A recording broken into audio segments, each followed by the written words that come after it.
Hello, ladies and gentlemen. Welcome to another live stream. Today we're gonna do set number 3 of the FFA Wars Tournament, which is gonna be pretty nice because this is the last set before the finals. So we're gonna have to see who's actually gonna pass on to the finals here from the set of players we have today. And we have some very nice players, okay? We got Anti-Pro, we got Fargo, we got Hummy, Marakar, Mojo Jojo, Pepsi, and Real. So we'll see which of these 7 players can breach through all the struggles and endure the free-for-all to actually get to the finals. Because, you know, finals, that's where you win the big cash. That being said, players actually do win money for each match that they win. So, you know, even though it's still like set 3, you're like, oh, you know, finals is next stream. Players can already win money. And if they play it right, they can win a lot of money because the final match that is going to be played tonight is going to be a 1v1 match, and that match alone is worth $50. So that's pretty nice. That's pretty delicious. But yes, we are playing the knockout format. So we're going to start with 7 players, and each match, 1 player is going to get eliminated. So the first player who dies in-game gets eliminated, and then the winner of that match actually wins money, so that's the sort of the incentive for players to keep playing and kicking ass. And then the next match, we continue with 1 less player, and then, you know, it goes all the way till there's only 2 players left and we have that 1v1. But the players who are in the 1v1, both of those go to the finals, okay? Is that clear? Clear as mud? It's good, man. It's good. You'll see. It's fine. All right, so the players are probably ready and waiting, so let's see. Got a whole load of messages.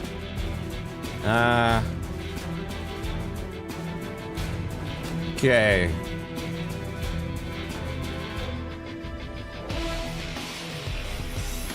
Alright, guys, in the chat, please do keep it clean. Everyone needs to play with a 3-letter name. Let's see here.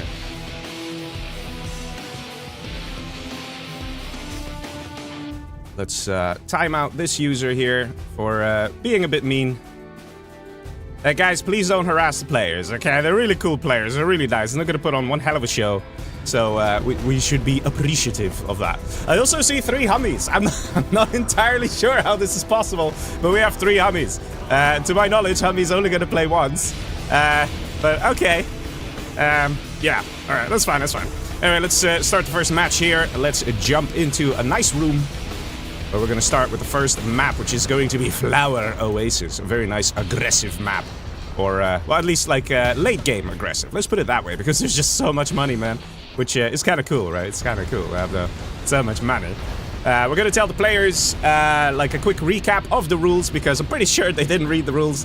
They rarely do, the players. So, you know, usually they're like, oh, I kill enemy and good, right? That's rules. No, there's a bit more to it.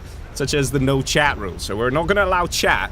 Chat is not allowed in any circumstance. At the moment we start the challenge, actually, to be honest, as of now already, the players are not allowed to chat to each other, about each other, or anything related to that. And if they do that, they actually risk getting kicked out instead, okay? So, yeah, this is no chat. No chat all the way. And we're waiting on 1 more player here.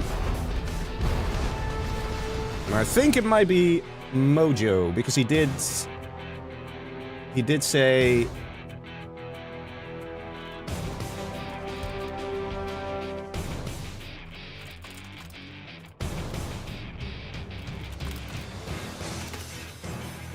okay, so we're gonna wait a little bit for Mr. Mojo. He's on his way, he's coming.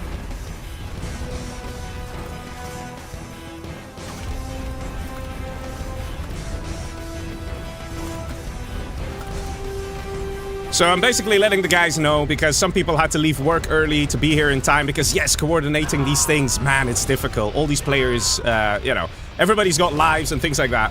So we kind of wanted to start on time, and Mojo's like, yeah, I might be having some issues. I might be able to not show up on time. So we'll wait about 3 minutes, and then we'll go with a replacement. So we do have a replacement ready, but you know, it would be kind of nice if we could just stick to the original crew. You know, players, I do feel, should make an effort. If they say and commit to a time, they have to basically be there at that time. They can't say, well, actually, you know, things happened, no this and no that. There needs to be some sort of desire to make sure you're on time. And players have been informed well in advance. Multiple times today as well. So we'll wait maybe a max of 2 more minutes, and then we'll go with the replacement. Let me already inform the replacement.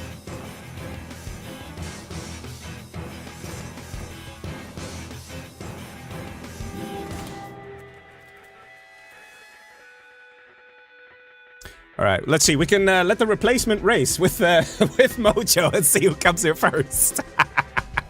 Oh, man. So good, right? So good. But yes, ladies and gentlemen, you are watching the Free-for-All Wars Tournament. Set number 3, which is a very nice tournament. Wow, okay, that was a very fast Queen Muff joining there. It was a little too fast, I would say. Damn, she was ready. Okay. Let's see. Yeah, I don't think Mojo's coming, man.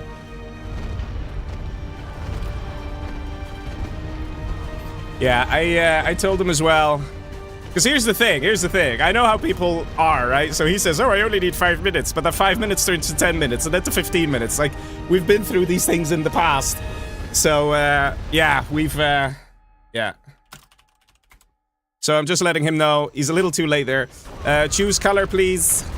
Also, no chat. No chat in-game. No chat out of game. And no chat in the live stream chat. No chat anywhere. No excuses. And also, what else? If you do chat, you risk being eliminated. Leggy going full evil on these players. Flame equals insta DQ.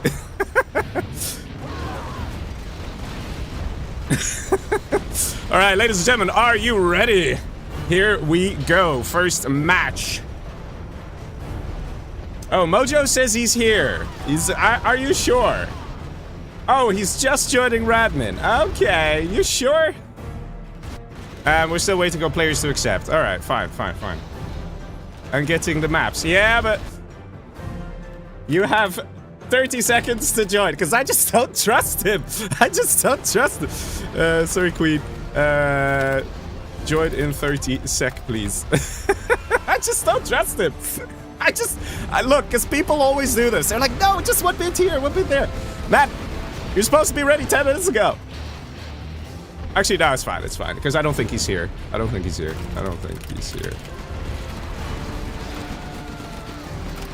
All right, let's play. Let's do it. Ladies and gentlemen, are you ready? First match of set number 3. Let's bring it. Why aren't you playing in the tournament, Leggy? That's a good question. I don't know, I guess because I'm casting. We got real over here. There we go. All right, here we go. Wait, oh shit, I have limited super weapons on. Oh fuck, I noticed that just in time. That would have been a close call. I don't want to take anyone's spot. I feel bad just trying to help, says Queen. Yeah, don't worry, it's understood. I still haven't received confirmation from Mojo still that his game is working. So he's still just messing around, man. Alright, ladies and gentlemen, are you ready for the first match? We have over here in the red a Mr. Pepsi as a Toxin General. Below him, we have the very nice blue Demolition General, that is Fargo. On the right, we have a nice purple Tank General. And I see more people being mean in the chat, guys. I'm telling you, there's no excuse. I'm going to time out people for long times, okay, at a time. All right, and if I see you being mean again, you're gonna get the block, okay? Just be nice. There's no need to be mean. Nothing's happened yet. We're 30 seconds into the match and people in the chat are already flaming players. Could you not do that? Come on, respect these guys, man. They're giving us a great show. At least they're trying to. In the meantime, we do have Mr. Anti here. He's normal China. He's probably a bit sad about that. Over here, we have a very nice, powerful Air Force for real, so he's gonna be quite happy about that. We have a yellow player over here, Queen Muff, going quite aggressive, actually. And we have normal USA Marakar here to see how this match is gonna play out. I'm very curious about Queen Muff here, actually. So Queen Muff, for those of you who know Queen Muff, you know she's very aggressive. This is literally the playstyle she is notorious for. She's super aggressive. So, immediately just with 2 war factories, there's like money everywhere. She doesn't care. She will go dual war factory, and she will send flamers. to your base. So you best be ready there, Mr. Marakar. It looks like he is. He's getting those missile defenders up. So he might be okay. So it is a bit risky from Queen because her eco is going to be behind. If you look at the cash per minute here, it wouldn't surprise me if the pink player over here, Mr. Marakar, will overtake her quite early on. Nice laser lock there. Battlemaster gets the safety. Let's see what's happening here in the middle. We got a bit of aggression going on. Jan says, it's not been 3 minutes yet. Dude, he still hasn't gotten back to me. He still hasn't got back. It's like 6 minutes by now. But this is what I mean, man. I just know how these things go. Like, I've been down this rabbit hole many times with players. So, yeah. If he could have gotten his game ready in time, he would have. That's basically what it comes down to.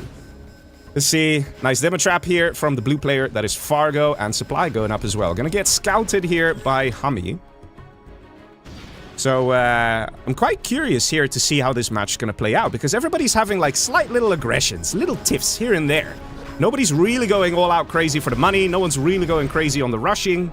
I mean, Queen is getting a very fast prop center here, so she wants to get some, either some nuke overlords, or maybe she wants to just get very fast nuke MiGs, which could definitely help against the normal USA. It's just, will she still commit to attacking Marakar, or will she just try and get an army to defend herself with that? So far, we see the red player here having a good time, Mr. Pepsi. He's being left alone mostly. He's getting an oil here. He's got the tunnel ready. He can take this supply. He's getting supply over here. He's getting his base oils. And nobody seems to be that concerned about Mr. Pepsi. So Pepsi's quite happy about that. In the meantime, we see Fargo here. A little concerned about Hummy. Hummy the tank general, so Hummy can actually pack a punch with his units here. If he just gets a load of dragon tanks and tries to push... Ooh, what are you doing? What are you doing? No, no, no. Okay, at least it was an empty technical. I thought it was a terror tech for a second there. That would have been a real shame. But it's clear, Fargo and Hummy, they are kind of like giving each other the stink eye there. Like, hey, man, I know what you're up to. The oil capture actually got cancelled here, so misclick from Fargo, so that's a bit annoying for him. In the meantime, we just see Pepsi, man. He's just living life. He's living the best life he can. And, oh, now I get the message from Mojo saying, I'm ready. Yeah, well, I warned you that you had to be ready on time, man. Come on, man. It doesn't work that way. Oil capture did get denied here, so Queen is looking okay, but she's also kind of vulnerable. We do see the command center going up. Very nice. She's going for Lotus to get the oils. Search and Destroy ready here from Real.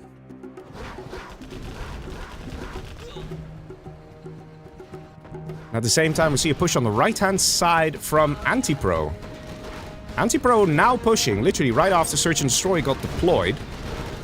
In the meantime, we have a big army here. Look at this. Look at these two guys. Tier 1 units going all the way. Demo Trap dealing some good damage. And on the other side, over here, we have Pepsi also kind of just shooing Fargo away. So Pepsi's like, hey, man, this is my money. I got a base set up over there. In the meantime, Antipro continues with the push. And also in the meantime, we have a push on the left side here on Pepsi's base. So Pepsi is actually no longer having a great time. He's no longer having his best life. He's getting threatened here pretty hard by Marakar, who is a normal USA. And Marakar also got a Search and Destroy ready. So he is looking very powerful.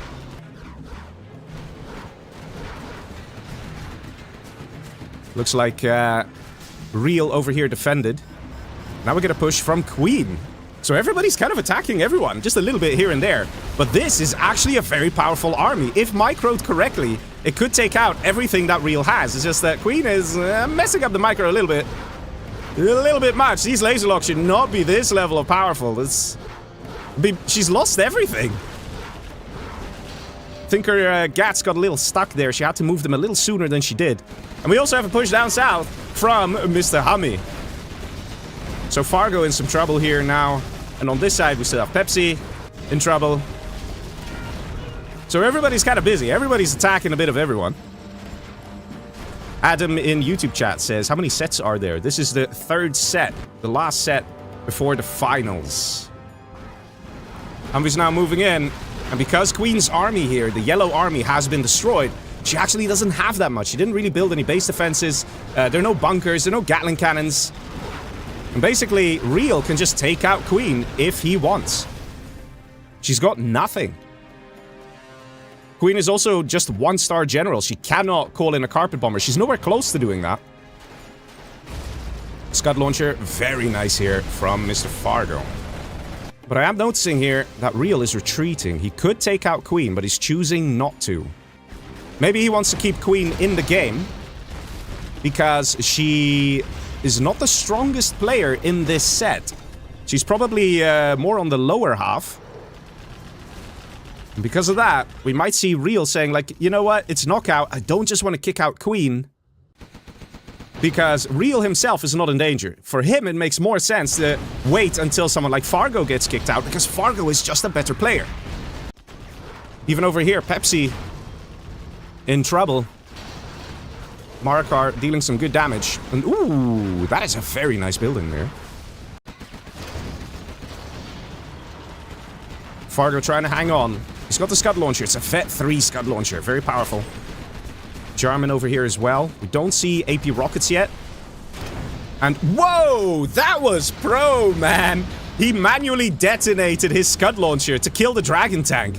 Because he is demo. He has the demo upgrade. So any unit he has, he can literally force fire, blow up, and it acts like a terrorist. He used that, the Scud launcher, to kill the Dragon Tank.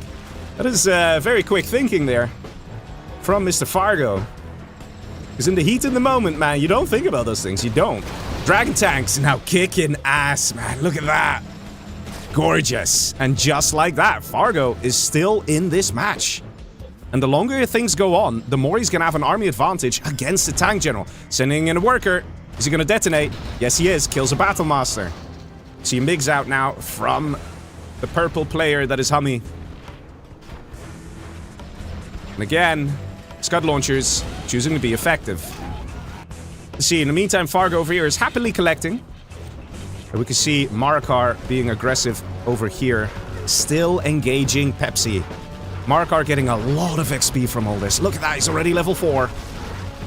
He's got a KD of 2.06. I mean, it's not as good as Real, though. Like, damn, how the hell did he get that? He's been bullying Queen Muff just a little bit. Queen Muff, again, has a good amount of units. But they are slowly getting taken out. Raptors coming in, taking out the Overlords. Nice strike there from Real. Allowing his Humvees to continue to push. Yeah, I'm not entirely sure what Real's game plan is here, because he was literally in this position before, where he was in the base of Queen Muff, and he then decided to retreat. Maybe he was worried that he's going to get attacked by Antipro. Maybe at the moment, he doesn't think Antipro will attack him. Could be. In the meantime, the attacks continue below. Demo bikes proving to be effective. We do see that Hummy has a higher income per minute, though, so we do need to see Fargo be a bit more careful with the demo bikes. Yes, they are effective. Yes, they generally reach their target, but they're a bit expensive. If you keep spamming them, they are one-time use units, and that's it. You're better off getting a Scud launcher and then taking out a couple more units here and there. We're seeing a retreat here from Hummy. Not entirely sure why. Queen Muff slowly being eradicated here. Not much left for her, in fact. One dozer on the run, and that's it. Oil now being taken. This was Queen's oil, now going to be taken by Marikar. So we can see a lot of players just having a good time here, just taking out somebody else. Not seeing any 2v1s. Oh, wow. Oh, wow. That Jarman, though. Killed all the missile defenders. Pretty nice. Let's have a quick look at what Anti is up to. So he's gotten his internet center with a second spy satellite upgrade. So he's having himself a good time, seeing what's going on the map. He's also pretty safe here. He's got a Licks, he's got a bunker, he's got Gatling cannons. He's basically just trying to sit out that dangerous stage of a knockout match. The first player needs to die. No one has died yet. We have Queen Muff with a scaffold, and that's it. Does she have a dozer? No, she doesn't. Okay, so that's Queen Muff out, because we literally have a rule, no scaffold surviving. So she's dead. She's literally dead. Like, you are dead, but alive, but dead, because you literally are dead. You can't do anything. You literally can't do anything. So, you know, whoever dies now, let's say, I don't know, let's say Fargo gets attacked by 2 people and he just quits out. It doesn't matter, because the first person out is Queen, because she is scaffold surviving. I don't really blame her for scaffold surviving, because she came to substitute Mojo in case he couldn't make it. So she didn't actually get to read all the rules, I think. So it's understandable.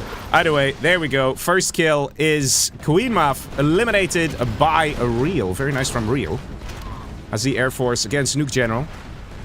Queen did try some nice attacks, but unfortunately she had some issues up here in this attack here. When she came with the Gats and the Gats weren't firing, that really made a big difference there. Because she could have actually really done some good damage to Real. Real also now level 5 Air Force, so he's going to be a very scary guy. We're going to have to keep an eye out for him. See what he's going to do later on in this game. Oh, boys. Oh, boys. He's not wasting any time. Going straight for Anti-Pro here with a very nice Fuel Air. A10 to follow on the Internet Center. Takes out everything. Oh, man. Oh, man. Anti's probably freaking out. Like, that's a Fuel Air, man. That is not nice when you're next to an Air Force who's level 5. You're in trouble. That's what that means, especially if you're normal China. Anti probably panicking just a little bit. Spectre gunship coming in, and that's an Air Force for you. They have all those general powers. They can deal all that damage. Just with all the general powers. Look how much damage Real has done. He hasn't even entered the base of Anti yet. Now he's trying. Now he's actually going to do some damage. Do we see Raptors? We see some Raptors in the back. In the meantime, let's have a quick look over here. What's happening with Mr. Pepsi? He's actually hanging on against Marakar. Marakar is almost level 5. Very important moment as well. Normal USA level 5 is also very good. So they can get that Fuel Air, the Leaflet, Moab, Spectre, you name it. Lots of goodies. And ooh, this is an important moment. This is an important moment. Those Raptors just fired at the cargo plane, or whatever that was. And Anti not gunning down the Raps. Hey, why wouldn't he gun down the Raps? Yeah, now you lose elixirs. Okay. Anti quits out. I think Anti should have probably targeted the Raps, because the Raps can one-shot Elix. And if these Raps got taken out, which would have gone quite fast because he had Speaker Tower Helixes, then he could have afterwards dealt some damage and done some things. I mean, just taking out the Strat. I mean, yeah, it's a nice building to take out, but still. Let's see in the meantime what's happening down below here in the base of Fargo. Fargo's still kind of struggling with Mr. Hummy. Got lucky that oil survived there. Particle cannon of Mr. Marakar going in on Pepsi, getting a market, getting a palace. Particle cannon B moving a little slow there, so Marakar is not maximizing it. He could have probably taken out another market or maybe an arms dealer if he chose to. But maybe he had to micro over here, because Pepsi is maintaining that aggression, which is very important. But Queen Muff is out, killed by Real, and Anti-Pro is killed as well. We'll see Anti-Pro again in the next match, don't worry. But, I mean, look at the situation here. Real just took out 2 people. Everybody else is still alive, but Real took out 2... Okay, this is 5 seconds ago everyone was still alive, right? But, like, Real is looking really dangerous. That's what it comes down to. And Marakar over here, level 5, should recognize that. And be a little concerned, because Hummy and Fargo over here, they're just locked in this 1v1. To them, the map goes like this. Follow my mouse, guys. It goes like, yeah, like this. A nice little triangle. A nice little slice of the pizza. To them, that's what the map is right now. They don't see what's going on. They don't care what's going on. They are stuck in the 1v1. That's what this is. And that means that unless Marakar realizes that Cyan over here, the player called Real, unless he realizes that this is a real threatening guy, things can get very nasty for him. Also, we have a lot of drop zones quite close together here. So I'm just waiting for like a Moab over here or something. A Moab over here might even take all 3 drop zones. Nah, probably not all 3. But here's the thing. He's taken out Anti-Pro a while ago. So a lot of the general powers for Real are ready. We also have Particle Cannon ready to fire. So things are looking very scary here for Mr. Marakar. And he should recognize the threat. He does have USA intelligence, so he can see the map. Real does have a lot of Comanche here. So it's going to be interesting. And we have Khan becoming a member. Thank you very much, Mr. Khan. Particle cannon going up for Marakar. Another particle cannon here. It's interesting plays from Marakar. Real now dealing some damage to Fargo. This could be very tactical here. He could be looking at the map and thinking like, it won't be long before the tank general dies just because of the income difference. So he's like, let me deal some damage to Fargo to weaken him so that this 1v1 between these guys continues. So indirectly, Real can buy himself some time that he might need to take out Marakar. Marakar, on the other hand, is getting those super weapons up, putting additional pressure actually on Real. We all know the super weapons, the pink particle cannons, they're gonna go in and strike somewhere over here. We know that. At the same time, Real has to be careful when engaging Fargo here, because if he starts losing a lot of Humvees, then again, Marakar will have that army advantage. Or at least a numbers advantage. Nuke coming in on the oils. Nice hit. Always good to go for the oils.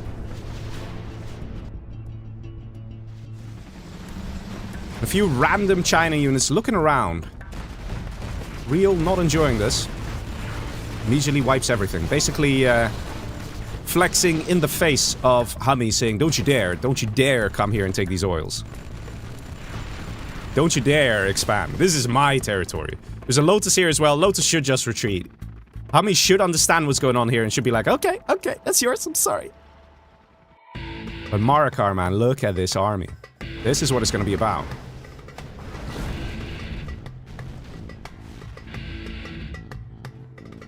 A second command center, a third command center. Damn. Very interesting here. You can see that Marakar has a lot of free-for-all experience by building multiple command centers. He's doing that because he's worried about getting dozer hunted. One thing, though, that surprises me is that he has absolutely no anti-air in the back of his base. He should understand that an Air Force is going to have a lot of Comanche out. Which Real does. Of course he has a lot of Comanche out. Marakar now also dealing a bit of damage, I think, to Fargo. Oh, never mind. He's trying to capture the oil.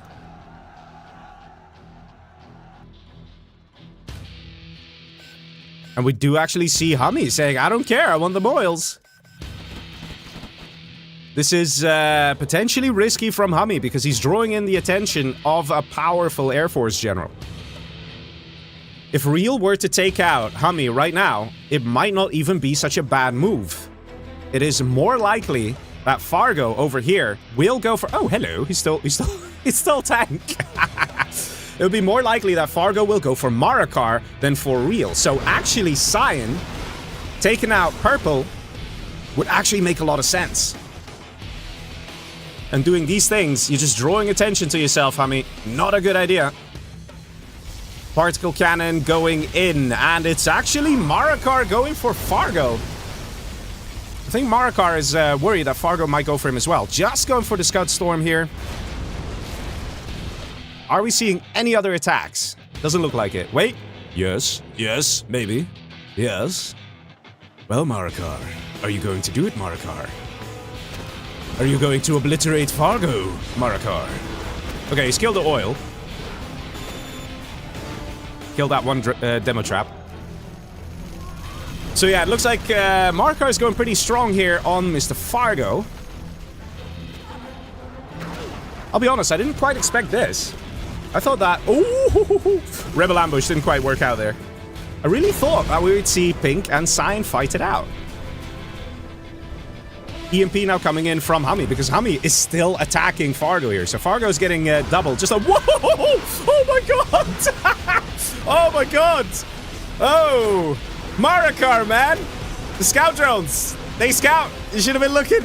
Oh, and again! Oh! Damn! Guys, this is why Scud Launcher's OP, alright? Look at this guy. Look at this guy. He's the GOAT. Literally deterred the whole army of Mr. Marakar. This is... Marakar's like, lol, okay, I don't attack you anymore. My god, man. Gorgeous. Let's watch that back. Let's watch it back. Get ready for it, boys. It's coming. It's coming. This guy launcher there. Oh! Ah! Such pain. And this is all that's remaining, right?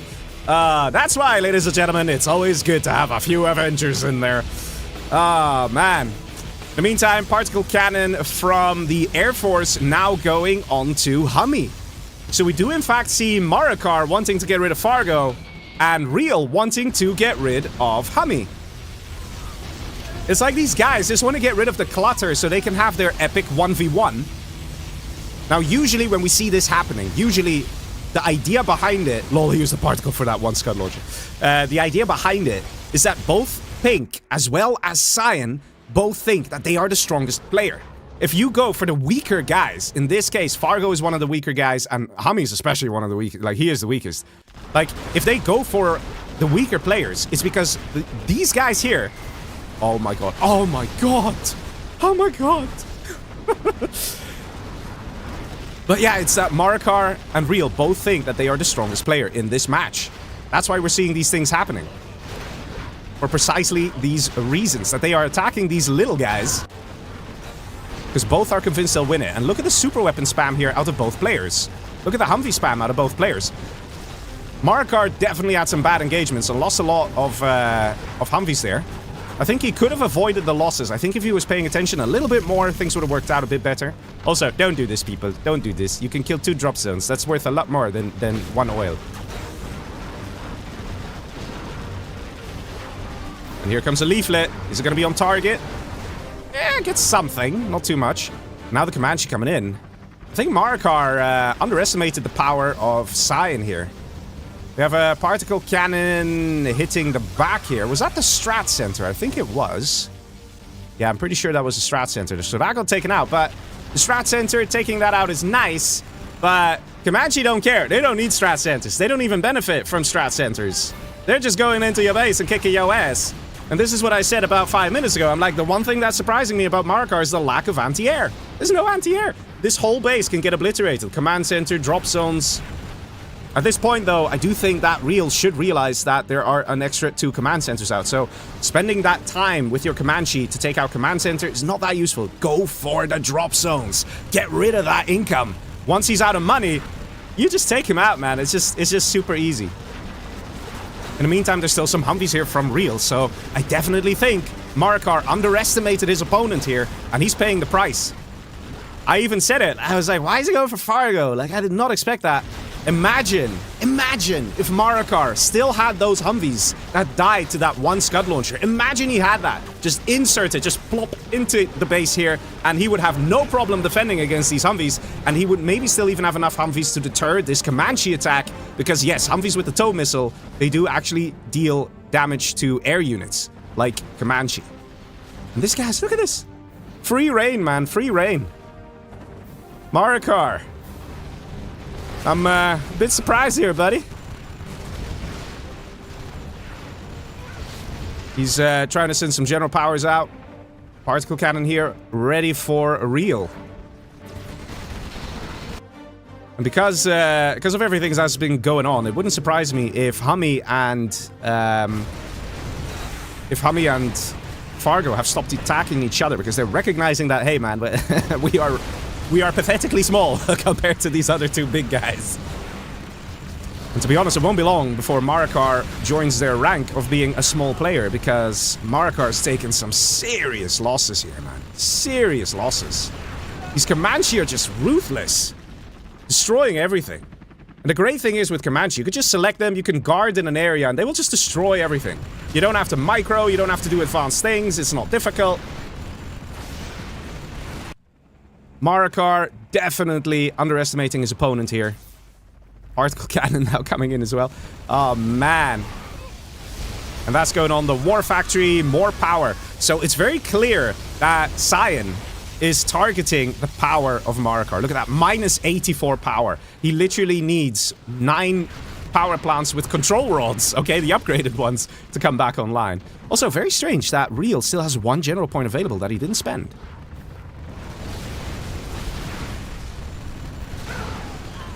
Air Force obliterating the Marikar. And this is why people freak out when there's Air Force, for precisely these reasons. Because when there's a load of Comanche like this, you need a lucky Moab or a lucky Leaflet or something. Because there's no way for a USA to get rid of this unless he has Avengers everywhere. And I mean everywhere. And once these guys get vetted up, they get the veterancy here, man, they are so tough to kill. Because each little chevron means they get 10% extra health. Okay, it gets mad. So this guy, or was it 50% extra health when they have Vet 3 in total? I think it is 50% extra health. is just mad. They're so tough to kill. In the meantime, we do see a bit of a switch up here from Hummy. Hummy's now going for Cyan, going for real. Meantime, man, Marikar. Ah, pain, man, the pain. Ah, here we go, the attempted Moab, and it misses. And as it misses, the chance of Marikar winning this match drops down to literal 0. Drop zones getting targeted. Dozers getting targeted. Not many command centers left here for Marikar. His income dropping rapidly as everything that he has is getting eradicated.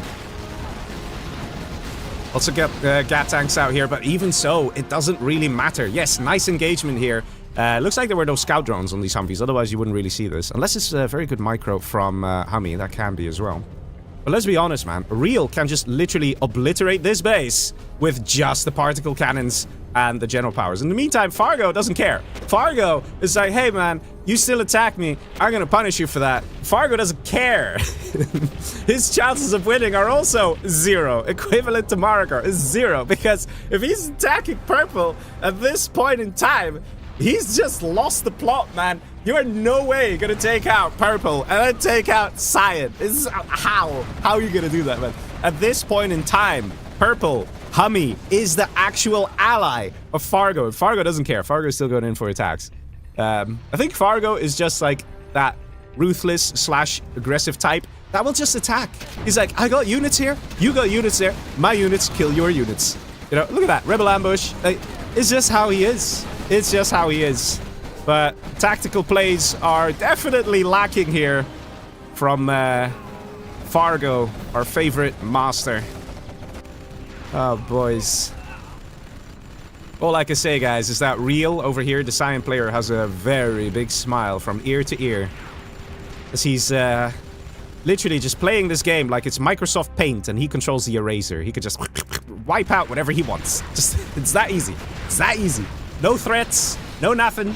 He can just smooth sail till the end of the match and get himself a victory here. Fargo is busy killing here. He's even scutting this. Like, Fargo is in a whole other dimension, guys. He's in a whole other world. It's, I don't know, it's interesting to see. Let's put it that way. It's interesting to see, man. Oh my god. Yeah.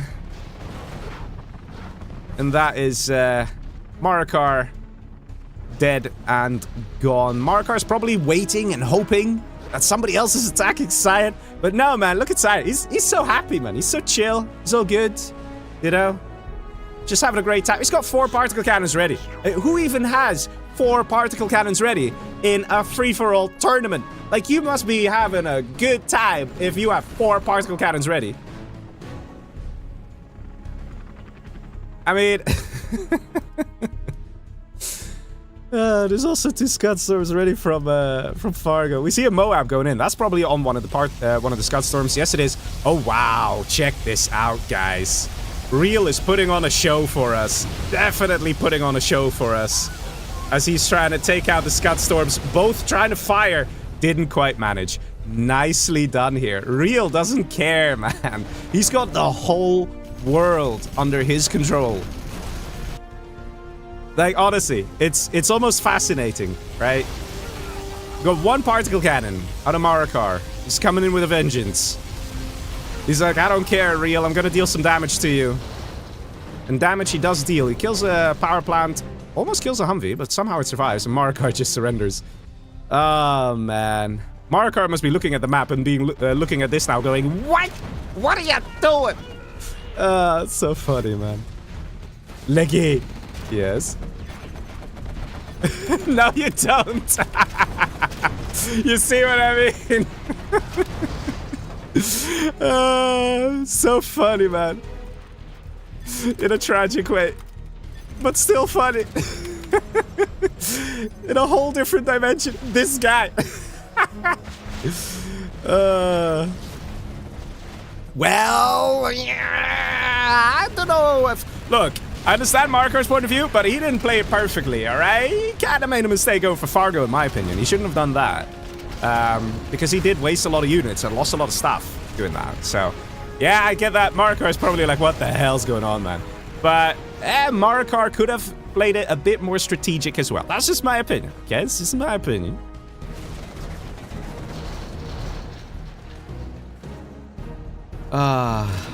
Elias in YouTube chat says, watch the comeback of Fargo.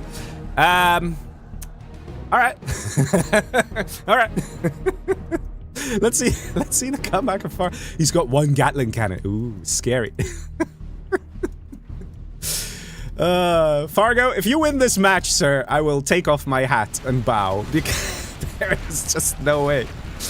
There's just no way, man.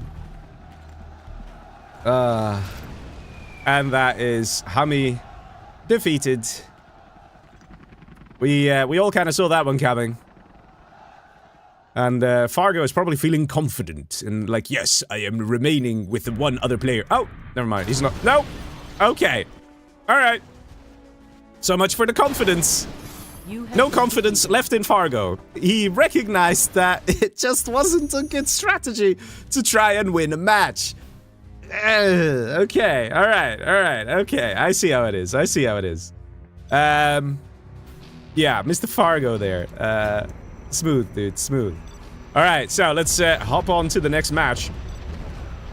Which is going to be the 6-player match. Which is going to be Volcano Revenge. Very nice 6-player match indeed. There it is. Oh man, Fargo. Fargo. Let me just say, remember, no chat, because I have a feeling people want to chat. The moment Fargo joins, people will be like, Fargo, what the hell, dude? But no chat. Okay, no chat. Okay. Let's see, we are missing one more player. It is Anti-Pro. Where is the Anti? Message the Anti. Anti-Pro. I gotta say, where are you? Where are you? We host you. Naughty Anti, naughty. But yeah, no, it was a nice first match, right? It was definitely worth a like. We had a lot of things going on. We had some epic effects that Michael Bay would be proud of. I mean, look at the explosions, look at the particle cannons taking out the Scudstone as it's about to fire. Ooh, very, very fancy, very explosive. Also feel kind of bad here for Markar. This was the moment, man. This was the moment when he knew it was over. When that Moab missed the Comanche, that was it. Just look how much damage those Comanche did. Look how much damage, man. Going in, taking out whatever. Kind of feel bad for Markar there. But at the same time, he did have the opportunity to get anti-air, and he just didn't do that. Anti has joined. Okay. Remember, no chat. No chat. Okay, let's go. Next match. Let's do it, ladies and gentlemen. Are you ready? Match number 2 is going to be Volcano Revenge. Now, this match is going to be a little more interesting because of the map. So the map shape is actually quite unique for free-for-all because you can't really go cross-map. So let's say Fargo over here sits and bunkers up, gets huge, then someone over here like Anti-Pro over here, the orange guy, he simply cannot get here. He cannot attack Fargo. So you're forced to attack your neighbors, which actually kind of gives more interesting matches, I think, in a different way. But anyway, yes, let's have a quick look at the armies. We've got Demolition General for Mr. Fargino. To the right of him, we have Super Weapon General for Real, the winner of the previous match. Down below, we have the red player, Pepsi, as normal US of A. At the bottom here, we have Mr. Anti-Pro as Stealth General.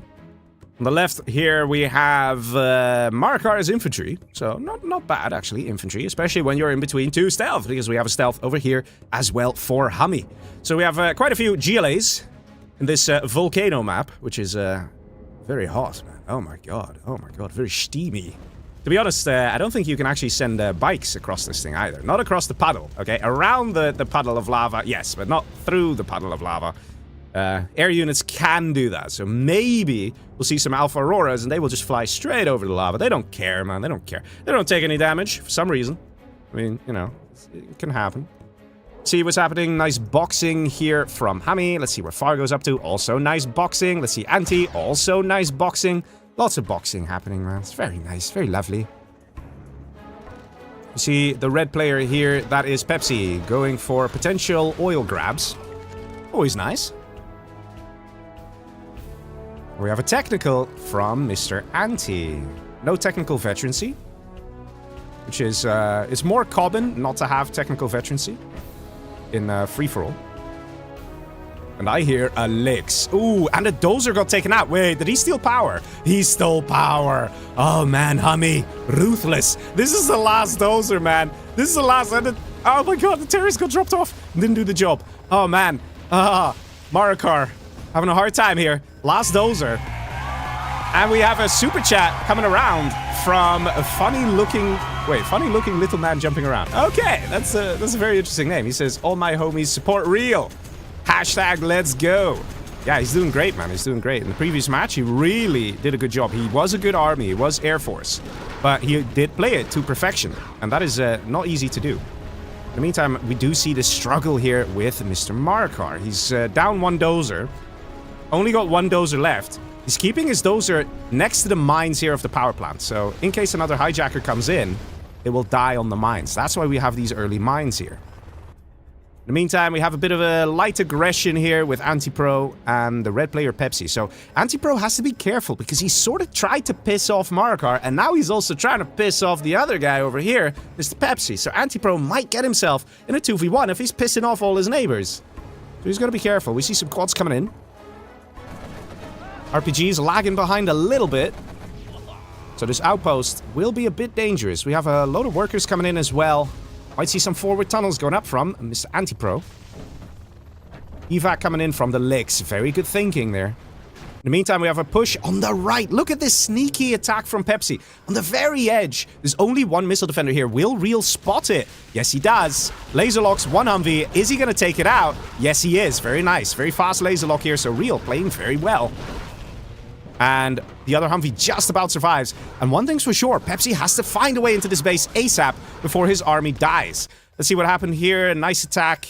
Got denied here, actually. So very well done from Marikar. But let's see what's happening in the base here of Mr. Real. Real, of course, looks scary now because he was kicking so much ass in the previous match. So everybody kind of is like, okay, who this guy? Who this guy? And then he kicks a load of ass. And then it's like, okay, we need to kill this guy. Kill this guy.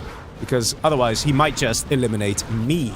Going for the oil there. Very nice. Doesn't quite get the oil. And laser lock slightly delayed there from Pepsi, but he does get the Humvee. So he is getting those kills in, and he is denying the supply collection over here. The Chinooks have to back off a little bit. And the oil almost got destroyed. So this wasn't a bad attack, by all means, from Mr. Pepsi. Now let's see. We have a bit of a counter push here from the infantry general. That is Marikar. Wants to punish Antipro a little bit, and Antipro doesn't seem to have a palace. Ooh, this is gonna get dangerous. Gets a terrorist out. But there's so many tank hunters here that even the terrorist doesn't make it. Just from all the rockets alone. Barracks destroyed. New barracks has to go up. Antipro could really use a German Kel right now, but he needs a palace to build a German Kel. So he's a bit on the back foot here. He's a bit in trouble. Command center going up for Marikar. Marikar close to level 2. Currently with the most XP in this match. New attack ready to come in from Mr. Pepsi. And that Burton is gonna succeed. Yeah, he does. Just about. Very nice. Dark Knight in chat says, Inf between 2 stealth. Oof. To be honest, Inf does have an army advantage against stealth. Because the outposts do a lot of revealing. And quads get obliterated by these outposts. And with an ECM, the RPGs don't really work so well. So this is the excellent army combination. He only has 4 units here, but that's enough to wipe out the player in at this point in time. The biggest threat, though, is over here. We see Hummy with a sneaky tunnel on the left.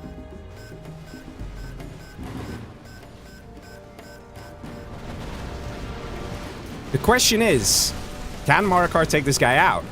It looks like he can. Nice flame wall, actually. Dealing some good damage. We see Technical coming in. Trying to deal a bit of damage. And now we have the big push coming in from the purple player, that is Hummy. Now things start to get scary for Mr. Marakar, but he is level 3. He does have a command center out. We could see a carpet bomb coming in on this right now. A mine drop, a carpet bomb, even a minigun drop, something needs to come out of Marakar. He needs to understand. He needs to deal with this right now. And he can. He has the general powers to do it. He's sending his units all the way back. He doesn't even need to. He clearly doesn't realize he's level 3. He can take care of this quite easily. The mine's being effective, and we see a... Oh my god, man, the snaking is real. The snaking is real from Pepsi as he goes for the last remaining buildings of Antipro. Probably Pepsi realizes, like, I'm fighting a super weapon general here, and I couldn't do it. Search and Destroy is going up, so alphas are coming, and Pepsi's like, you know what? I'll just take out Antipro here. Antipro now eliminated from the tournament.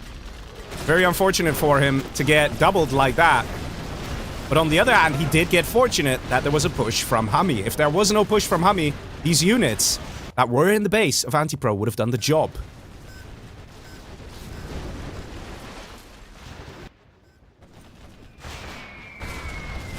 We now see the carpet bomb moving in onto the base of Mr. Hummy. And also, we see some aggression coming out of Fargo here. Finally, Fargo has a big army, wants to deal some damage, and wants to take out Hummy. Could be the punishment of what happened in the previous match of Hummy, you attack me, you going down, son. It could be a bit of that. But either way, taking that beating here with the carpet bomb and the artillery barrage does severely weaken Hummy. So Fargo could actually wipe out what's left over here.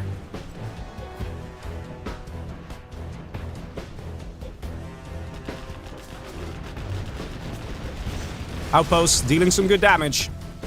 Scud launcher from the side here as well. Hummy is not long for this world. He does have these... Okay, never mind. He had 2 oils. Now one gets reduced here because of the Burton as well. We're going to see Pepsi face off against Real, I'm pretty sure. Not seeing any alpha scorch marks on the ground just yet. I'm a bit surprised we're not seeing any alphas yet. Because we do see the strat center up. We do see an airfield up. Hummy surrenders out. He knows he's done for. Again, Fargo being nice and ruthless to Hummy. Hummy chose a target. And soon after, just a coincidence, he got punished by Fargo. We have a bit of an attack, or attempt of an attack, from Mr. Pepsi.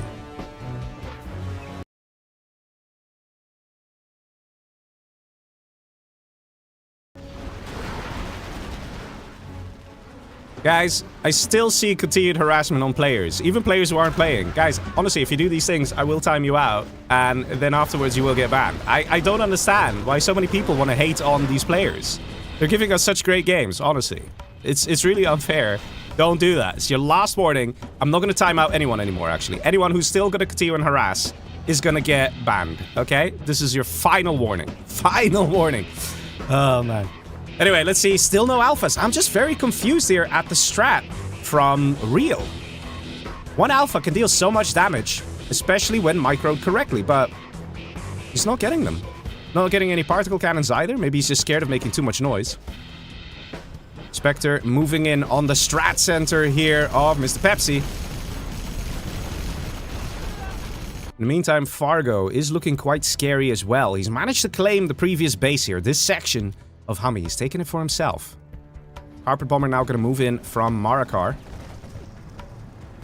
That should be able to clear off all these units here, especially when combined with this little attack. And the oil cap is going to get denied as well by that Carpet Bomber. Excellent strike here. Very nice to see. Here come the units. Going to clear off this little bit of map control here for Fargo. You see some MiGs out. Black Napalm, MiG armor. Very good choice from Mr. Marakar. And if Marakar plays it right, even though he's not that powerful at this point in time, if he plays it right, he still has a chance to win this match. It also comes down to what is going to happen here between Pepsi and Real. This constant aggression between these two players. I don't know, man. At some point, one of them is going to come out on top, and it's hard to tell who it's going to be, but I'm pretty sure that Real does have an army advantage here. does have the ability to get alphas, and he does have one now. We finally see a very nice Burton here. Oh, man, this is a nice Burton. Oh, my God. That alpha, please, take off. No, oh, my God. Oh, man, that was real nice there from Mr. Pepsi. Taking out an alpha. Hey, man, you get good XP for doing those things as well. Like, real good XP. Ouchies, man. Ouchies. That was good. That was real good. Pepsi level 3. And we see Real level 4. Real still with 1 general point that he can spend if he wants to. He's slowly closing in on that level 5. Same with Marikar. Fargo is still level 2 though. Or rank 2. He doesn't have that much. He needs to kill more things. We do see angry mobs with AK-47s. Excellent choice here from Fargo. That will definitely make it harder for these outposts to deal damage. Because if they come too close to these mobs, they will instantly die, man. Those outposts haven't a chance. I see lots of markets going up. Interesting to see Fargo playing it for the late game. Nice to see some real late game strategies coming out of this guy. Instead of just brute force attacking the guy next to you. We're seeing some very good planning here. It's literally what he has to do. He's playing it right. The only thing I would be a little afraid of at this point, if I was in Fargo's shoes, is air units. Maybe a Helix or something could be very catastrophic. Especially if it sneaks in the back and takes out a lot of these exposed markets. It probably is also a good idea for Fargo to try and steal an army. Ideally, you would steal super weapon generals so you get access to alpha auroras because, you know, like, you basically already have an army advantage against infantry. But if you also have alpha auroras, Marikar is useless, man. He's not going to do anything to you. He's not going to be any threat at all. If you have alphas and your demo, there's no threat at all. Zero threats. You turn this guy into a cute little cuddly bear because he literally cannot do anything to stop you or harm you in any way. Okay, general powers, but that's about it. That's literally it. This is literally it. Like, one alpha over here will just destroy all outposts with the infantry. It's crazy. Again, we see a relentless push from some Marikar to try and deal some damage to this expansion. Just a little bit. Marikar's doing everything he can, but at this point, I think it's better for Marikar to just take a risk. And instead of trying to desperately defend, just kind of try and defend a little bit, but focus mostly on secondary eco. Because if he gets a good amount of hackers, then over time, he might be able to survive a bit better here against Fargo. Oh, oh, ow, ow! Ooh, that came a little close there. I think Marikar's strategy at this point is that he's waiting for these guys to just be done already. But it's taking a little long there.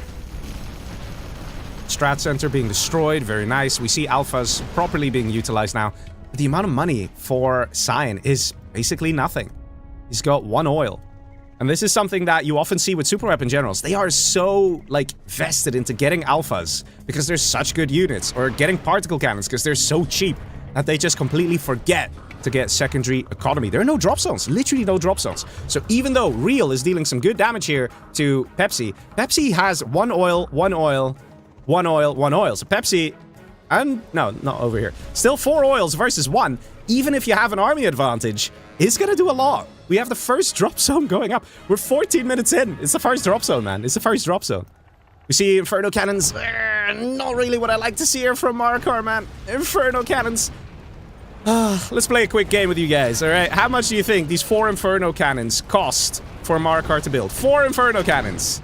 4. Okay? Alright, you have to say it. You have to say it. Write it in the chat right now. 4 Inferno Cannons. How much does that cost for Infantry General? Okay? 5, 4, 3, 2, 1. Anyone who said 4,400 bucks for 4 Inferno Cannons is correct, because that's how much they cost. It is absurd to spend that much money on a unit that dies so freaking quick, man. Look how easily Fargo took out this stuff. Look at it. Look how easily. Look, that Rebel Ambush plus that demo bike. That cost Fargo 600 bucks. That was it. And he killed his whole army. Dealt so much damage. When you are financially strapped for cash and you are an infantry general, it is a no-brainer. You gotta go for the new cannon. He could spend the general point. I saw that. Oh my god, oh my god, oh my god, oh my god, oh my god. Oh god. Man, Pepsi being ruthless though, right? I mean, credit where credit is due. Pepsi is facing a super weapon general. He's just being ruthless, man. That was great. That was great. I think that was from a pair drop as well. But yeah, I think Marikar not using new cannons is a mistake. Spending all this money on Infernos Thank you. Good man, good man. Okay, he probably was like, ouchies, that hurt me a lot. That hurt me a lot. Bullslaw Werman says, insane KD from Marikar. Yeah, but it's dropping, man. Okay, these kind of things are nice, right, for the KD. And he is doing a good job at keeping Fargo's forces at bay. Fargo's only 3-star, but look at the size of Fargo's base. Fargo is not trying to kill Marikar, okay? You guys have to realize that. He's not trying to do that. He's trying to get big. He's trying to get the markets going. He's now becoming very scared by getting those Demolition General Scud Storms. That is the game plan of Fargo. It's the long-time thinking that we're seeing out of Fargo here, and he's doing a great job. And he's just kind of defending here, gently harassing Marikar to make sure Marikar doesn't chill, that Marikar keeps spending money and indirectly wasting money on units, on defenses. Fargo can afford it. He's got 16k per minute. Marikar is literally half of that. So no, Marikar can't afford that. In the meantime, we still see the continued attack here. It looks like Real might just pull ahead. They say 10 though. They say 10, they say 10, they say 10! Ooh, nice. Oh, wow, wait, is he... He almost blocked that Humvee there. In the meantime, we have a few Humvees down below. Pepsi can try and attack here. 3 Humvees versus 1. Oh, and there's missile defenders in here. And Real has to back off. So yes, Real is doing very good damage to Mr. Pepsi. And Pepsi's kind of struggling here. But they're both just dying. Both of them, bit by bit. 1 drop zone, 1 oil. Oh my god, it's just crazy. Just with the general powers, right? Just with the general powers. Like, once Pepsi hits level 5, he can kill Real just by reaching level 5. Strat Center gets denied, War Factory gets attacked, but the oils are being left alone, so Real is not targeting the crucial buildings. A10 is coming in on the War Factory. Again, these are the crucial buildings. Those 4 oils, it's literally what is keeping Pepsi in the game. And once Pepsi hits level 5, if he manages to do it, then Real will die. A fuel air over here, or actually no, a fuel air over here, Spectre on the oil, and it is done. It is done for the man. He is dead. He literally won't have any income. Leaflet coming in. Is that gonna work? Is that gonna work? Oh man, it's super important. And gets some of the Humvees, but pretty good dodge here from Pepsi. He had to make it work, and he made it work. But he did take some losses here. He did take a beating. Do we see a laser lock? Yeah, but it's dead, man. It's dead. 3 Humvees over here. 3 Humvees and a dream. Will Pepsi be able to take out what's left of Real? Only 2 Humvees. But if there's nothing to defend, 2 Humvees can pack a punch. Go for the oil, man. Why are you going so close to the EMP Patriot? Pepsi, pay attention, dude. Please, pay attention. Oh, man. Pepsi. Why you should... There's a dozer right there. Okay, Pepsi freaking out a little bit. Should just chill. Take it easy. I think he wants to close out the game by camping production or something like that, but... Literally 2 buildings. They go, he goes. That's it. That's it. And in the meantime, we still see the very gentle harassment here. Fury of the chat says 4.4k. Firearm says 4.4k. There you go. There you go. There you go, guys. So good. Fire drop coming in. Gonna be nice and annoying again. And the thing is, Real is struggling so much because he just doesn't have the money. He doesn't have the money, guys. And this Humvee here, Vet 3, is looking very pretty. I'm just waiting for an A10 to strike this guy. Invested in the Hellfire drone. Not sure if that's such a great idea. We have an Alpha. Did you just build an Alpha? Hello? Pepsi? Hello? What happened here? Pepsi, you had the opportunity of a lifetime, my friend. Does the Alpha die? Does the Alpha die? Oh, he doesn't have countermeasures. Oh my god, man. He doesn't have countermeasures, so the Alpha didn't make it. My god. Man, these guys are both struggling to the bitter end. Both of them. They're both struggling so damn hard. Scud Storm ready to fire onto the base of Marikar.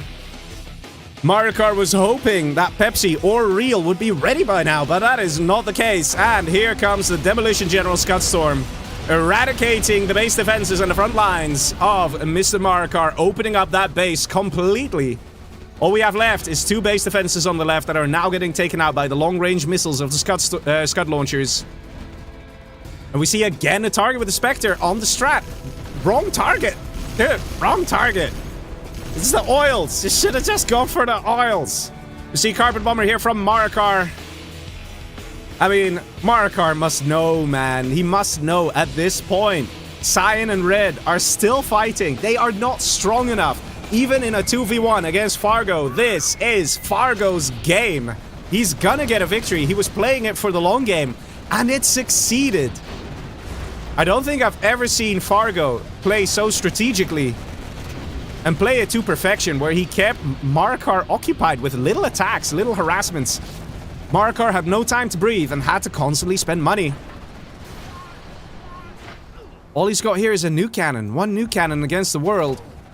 He can do some good damage, but inevitably this guy will die. Marikar running out of time. Pepsi is winning the match here against Real. But can he win against Fargo? I think we all know the answer to that one. Command Center going up in the back. Strat Center under attack here as well. Still no kill on the oil or the supplies. It's just, it's mind-boggling. It's truly mind-boggling. Finally, we have an A10 strike on one of the oils, but it is a little too late. Real is going to be defeated here. There's no way he can hang on. It's completely exposed. Pepsi has got him, has taken him out. But did it take Pepsi a little too long here? Can Pepsi, together with Marikar, beat the giant that is Fargo? Is that even possible? An army advantage here for Fargo. 2 demo bikes, taking out a very nice outpost there. And even though Fargo might have to spend more money to take out the units of Marikar because he's suiciding those demo bikes, it doesn't matter. Fargo's income is vastly superior. So he can afford to do these trades. Is this the fuel air? It is a fuel air. And that is always going to be a risky move to do against Humvees. Because Humvees can just try and get the hell out of there. That's exactly what Pepsi's doing. We have another Scudstorm firing away. Ladies and gentlemen, where is this going to go? How badly is Marikar going to take a beating here with this Scudstorm? It's going in down below on the hackers. Nope, on the nuke silo.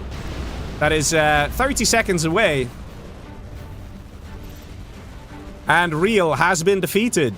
Pepsi is going to be happy until he switches on that USA intelligence and is like, oh. Oh.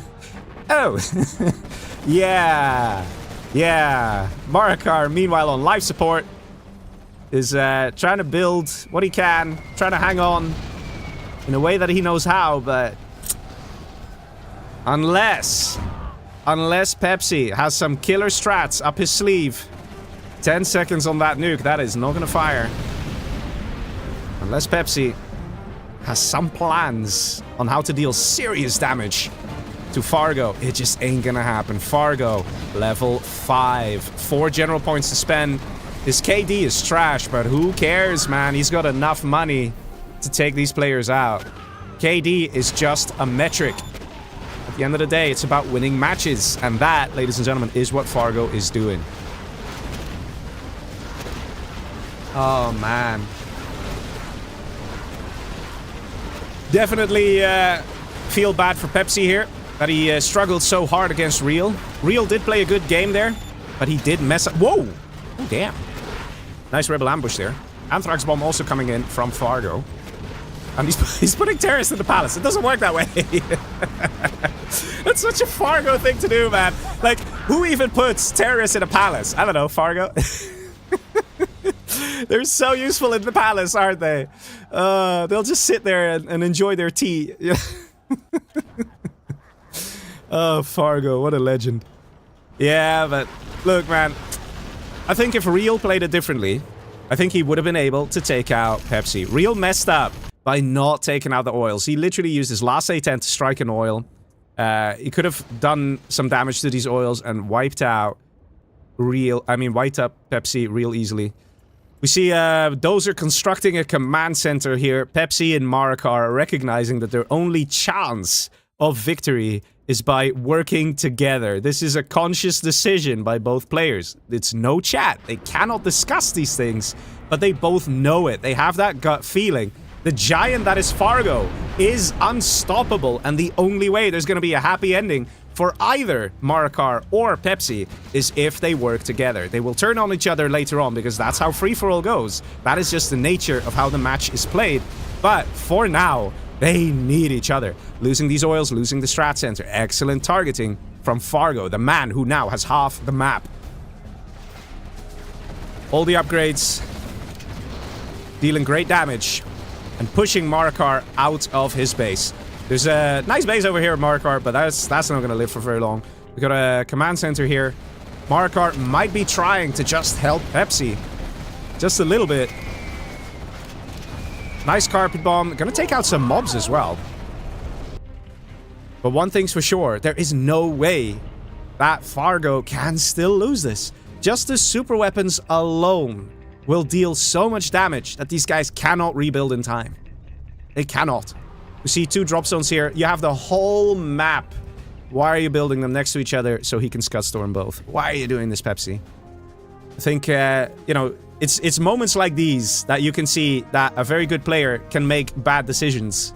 And Pepsi probably a little nervous, probably a little focused, like, oh, I have money, let me quickly throw down a drop zone close to my dozer, but not thinking ahead that, well, there's a lot of demolition scud storms around. I want to spread that stuff out. Do see the capture of the oil now, so because Pepsi didn't destroy this earlier, he can capture it now. You might say, oh, that is excellent thinking, but I do believe if he just destroyed this sooner, he would have been able to take out Real faster, and, you know, that would have bought him a little bit of time to maybe build 2 drop zones, and 2 drop zones already makes you more money than a single oil.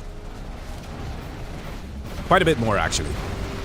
Like, with supply lines, 1 oil and 1 drop zone, and the difference isn't even that much at the end of the day.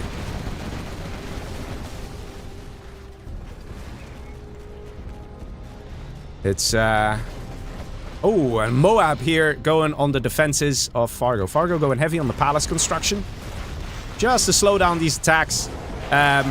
We see a frenzy being used by Marikar just to scout, see what's going on. He will see the edge of these Humvees entering this space. The frenzy, what you just saw, actually acts like a USA intelligence. You can scan the map with it, and it lasts for a very long time. So a USA intelligence, a USA spy satellite lasts maybe, I don't know, let's say 30 seconds. The frenzy thing, it lasts almost a full minute. Like, it lasts for a very long time. So Marikar can, at this point in time, see the market going down. He can see Fargo's under threat, and he can see that it's worthwhile staying in this match. And Marikar now feeling a little optimistic, going like, wait a minute, maybe I can run off somewhere quiet and try and reconstruct my base.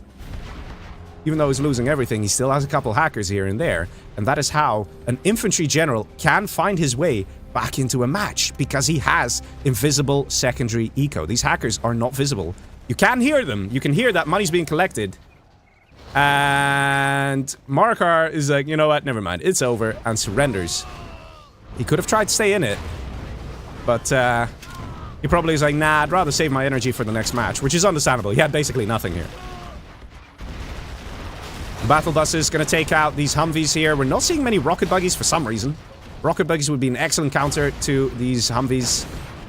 But either way, man, good luck stopping this. GG, says Pepsi, and that is basically game. Fargo playing this very strategically, very effectively.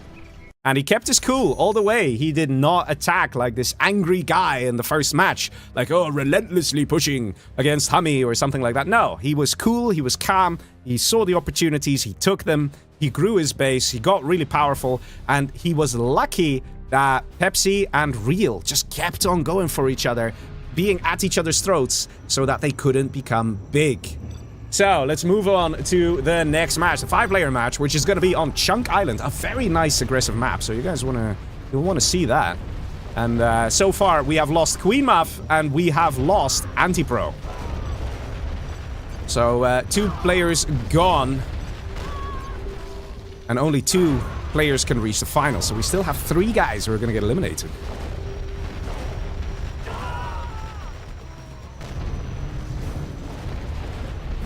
Oh, man. Let's see, who are we waiting for here? I think we're waiting for... No, Real, Pepsi, Hummy, Marikar, Fargo. Fargo's still in the You Are Victorious screen. He's having a good time, man. He's having a good time. Lord Sarian in chat says, Fargo can just build scuds by the dozen. Yeah, Yeah, pretty much. He was in that position. He had good defense. He was doing well. There you go. So, very good job. Very well played from Mr. Fargo. We saw some nice attacks. But at the end of the day, it was just hard, man. It was just hard. Then a rebel ambush as well. Very nicely played there by Fargo. Remember, no chat, because I think this might be one of the lobbies where people want to chat the most, okay? Because I know these players. Okay, everyone ready? Hit accept when you want to go to the next match. Ah, yes. Also, ladies and gentlemen, how are these games? Aren't they glorious? Aren't they great? If you're enjoying them, then please do consider giving a like. It's always appreciated. And if you do like this tournament, we're actually going to have the finals after this set. Not tonight, but like this is the final set. The winners of this go to the finals. So the finals are coming. Don't ask me when. Maybe Saturday. I don't know. At some point, they're coming. So if you're interested in that, you can also subscribe because, yes, we'll also be casting the finals, which will be fun, right? It will be fun. HWH says, one look at the minimap and it's clear. Yeah, Fargo played it great, man. He really did. All right, so ladies and gentlemen, let us move on to the 5-player free-for-all match. We have down below, Hami is a very powerful laser general. Very nice army to have. We have a laser general here for Fargo as well. And over here, we have a super weapon general for Pepsi. And then we have another laser from Mr. Marikar. So we actually have 4 USAs. 4 USAs in a 5-player match. And meanwhile, we got Real here as the only GLA. So he's kind of screwed, I think. He's kind of screwed. We got a beacon saying USA. Yes. Okay, that's very good. Very good, Marikar. He's working on his waypoint scouting. Because Marikar's over here, guys. He's over here. So he does his waypoint scouting to get an idea of what he's up against, you know. It's a trick that is not easy to master, but it's easy to learn, but not easy to master. Let's put it that way. So to have the exact knowledge of which army there is, you gotta be real good with the spaces between the buildings and stuff like that. But let's see what's gonna happen here. I'm gonna be very curious to see if Real can survive the mid game because we have so many USAs. Once they get search and destroy, things will get very tough here for the Toxin General because they will be at a disadvantage having to deal with search and destroy Humvees unless he has a palace up with rocket buggies and or a Jarman Kell. It's going to be hard to stop a wave of Humvees. Now the thing is this, it's got a USA neighbor over here, it's got a USA neighbor over here. So it's going to get a little spicy to say the least. So, you know, not seeing anyone doing any very dangerous rushing. We got 2 Rangers chilling here. Look at this. They're just very peaceful, man. Very, very peaceful. Having a good time. And we're not seeing a CC cell from purple. We are seeing it from blue. We are seeing it from red. We're not seeing it from pink. So some players choosing to sell their command center. Some players choosing not to do that because they don't want to get dozer hunted. Potential oil deny coming in here. So far, we have a terror tech with the veterancy here on the technical from Real. So he's going to be aggressive. He's going to choose to engage someone, and I suspect it's going to be pink over here, Mr. Marikar. One dozer gets killed, but he didn't sell the CC. But this can give false hope for Real over here, because he'll be like, lol, I killed a dozer. He probably only has 1 dozer left. Yes, he does, but he didn't sell CC. But Real doesn't know that. We know that. Real doesn't know that. Drops off a few friends next to the oil. And goes for the oil. And didn't actually get it.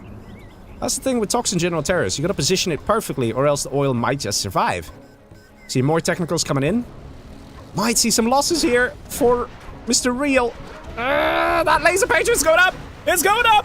Ooh, dozer goes down. Look at that commitment on taking out the dozer.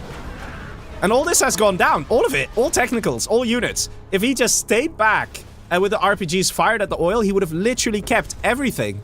This was kind of pricey and painful here for Real. Whereas over here, we'll just see another dozer being constructed, man. The guy doesn't care. That being said, Pepsi looking mighty powerful here with these Humvees. He might just push on pink as well. Mr. Marikar could be in some trouble. We'll have to see how Pepsi is going to choose to play it. Eliminating Marikar would be a wise decision because Marikar is probably the best player in this set. So he is a very scary guy. And he is the kind of guy who wins tournaments. So, seeing how this is a free-for-all tournament, it will definitely cross Pepsi's mind to go for a kill on Marikar. Definitely. Search and destroy, now ready for Pepsi. He's gonna choose a target. He's got an army ready. He's not being attacked by blue. He's not being attacked by pink. He gets to choose at this point what he wants to do. He can be aggressive and deal some very good damage to pink, or he can choose to stay in his base and try and get big and go for the match victory. Gonna have to see here.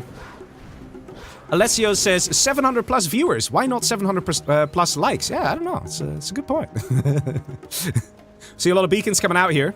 The only person who really needs to beacon this is the Cyan player, and he's the one who didn't beacon, because everybody else is USA. So they can literally get their own strat center and see what's going on.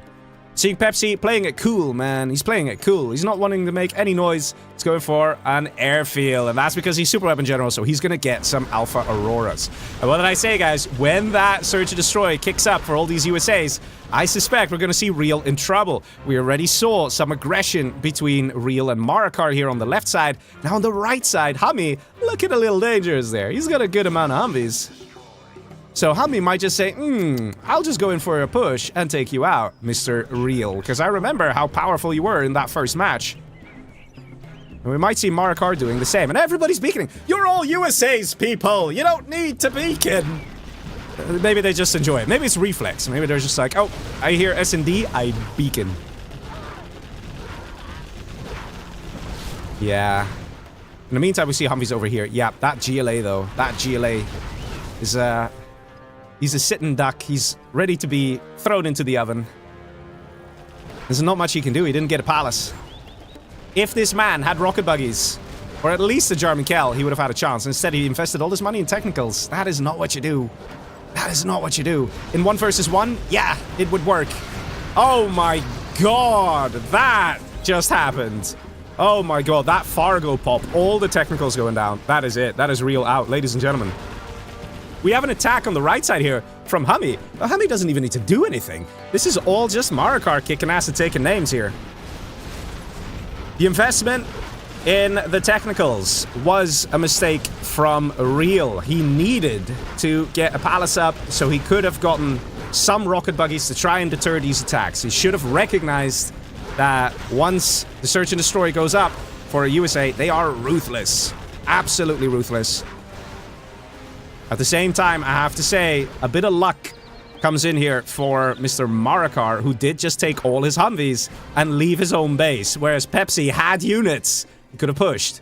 Instead, Pepsi would rather get some alphas, man. He's like, you know what, look, let's just have a good chill game, you know? Just one match, really nice and chill. I get really powerful and shit, just enjoy life, you know? Get some alphas, get some EMPs here and there, you know? Get maybe some drop zones and particle cannons.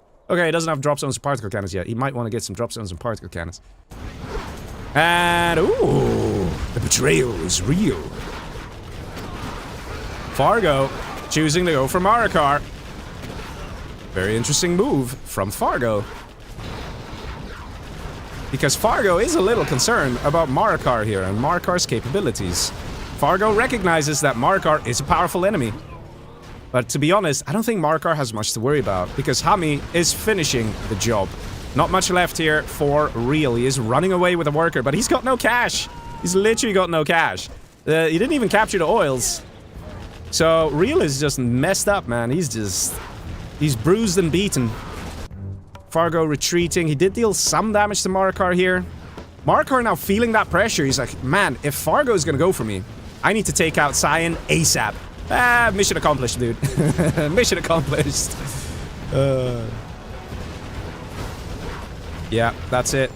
We got one. Yeah, this is Scaffold surviving. It's not allowed. He's dead. And there we go. Real is dead. And Marikar can breathe easy. And at this point, Fargo should think twice about going across the map to attack Marikar.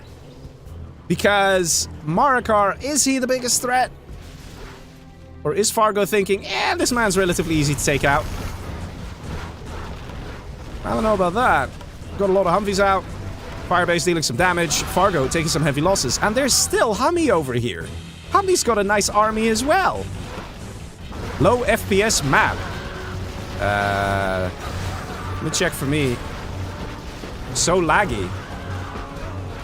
That's fine for me. The latency is 30. Not sure why he's saying the map. Not noticing... yeah, there is actually a slight delay here. You can see here when the... Wait, let me check. FPS is 100%. So I'm not sure what he's talking about. FPS is 100%. So it's... not sure what he's talking about with low FPS map. But you need to fix it. It's not the map. Maybe restart game. This is... It's fine. It's literally fine. I think he's just annoyed that he got taken out. Because generally, you know, there is that thing with online players, right? Like, when they die... They are quick to say, oh, it was laggy. Oh, there was this or that. Yes. And he still won 20 bucks. So he's quite happy, I'm sure, at the end of the day. You know, having a nice evening, playing some 0 Hour, killing some people, some top people as well. But basically, when I saw that army, man, I even said it in the beginning of the match, I was like, that Toxin is gonna have a hard time. There you go. Fargo, I don't know why he's doing this, man. Like, Fargo, how can you do this? Like, I'll be honest, you are a fascinating creature. Because in the first match, your strats made no sense. The second match, your strats were perfect. Third match, your strats make no sense. If there is a pattern, then next game you're gonna play amazing again. But what the hell are you doing attacking Marikar? Hummy's got a big army, he's your neighbor. You have a super weapon general who is your neighbor who has 4 alphas. You're not thinking. You're literally not thinking. Like, if you're playing this to try and win a match, why are you attacking Marikar all the way on this side of the map? You're basically exposing yourself, and you are lucky, very lucky that Hummy isn't coming in for an attack. You are very lucky that these alphas aren't just going in, you know, alpha on this, alpha on this, alpha on this, alpha on this. There would be no losses for Pepsi, and he would instantly be level 2. You know, he can do that. You are playing with fire, okay? With fire. Going across the map, leaving yourself fully exposed. But Fargo don't care. And now he's going for Hummy. You know. It's, he's reverting back to his, I have unit, you have unit, I kill your unit, yes. Kind of mentality. But for some reason, he's, I don't know, his screen seems to be stuck at this side of the map, this corner. It just can't look away. It's just always stuck here because he keeps moving his units across the map to go here to attack Marikar, which makes no sense. At least to me. I don't know. Also, we have Hammerheart becoming a supporter. Thank you very much, good sir. Yeah, I don't know if have people been subscribing on Twitch? I thought I fixed it, but I haven't seen any Twitch subscriptions coming in yet. If people have subscribed on Twitch, I'm sorry, man. Please write it in the Twitch chat so I can check it out. Because I thought I fixed it, but you know how software is. It is notorious for telling you, yes, everything's fine, and then it still doesn't work. Chin patcher. But, you know. Marikar over here is holding, though, and he's holding quite nicely. And Marikar isn't shying away from being aggressive. So even though he was getting attacked by Fargo, and had a bit of a tiff here with Hummy, he is ready, and absolutely ready to push on to Mr. Hummy. One thing that just confuses me is that nobody cares about Pepsi. You know? I feel bad for him, you know? He's so powerful. He's trying his best to look scary. But everybody's like, oh, who's that? Like, nobody cares. Pepsi can unleash World War III. And nobody cares. Nobody cares. It's like that meme, you know, like... he builds 4 particles. Like, see? Nobody cares. Okay, now it's 5 particles. See? Nobody cares. Wait, Fargo? Yes? Oh, Fargo is getting his units in position. Fargo might go in for a push. Maybe. Let's see. Looks like a TNT got placed. I can hear it. Oh, there it is. It's so tiny, man. How can you see this? But that's an oil getting struck with a TNT charge. A 10 attempting to take out Strat Center. Doesn't quite manage. Doesn't even take out the barracks. Oh, no, never mind. Fargo still doesn't care. Pepsi, try harder. People don't think you're scary. All you have is 1, 2, 3, 4, 5 alphas, 5 particle cannons. Try harder, dude. You don't look scary, apparently. It's fascinating, man. It's fascinating. There's no other word for it. It's fascinating. I also wonder if Pepsi is the kind of guy who's just gonna wait till all particle cannons have like 0, 0, 0, 0, like ready to fire, and then he just still doesn't use them. Because, I mean, think about this one, guys. Pepsi is the guy with the least XP.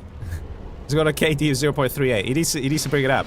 Sahil also joins the crew of supporter. Thank you very much, man. Really appreciate it.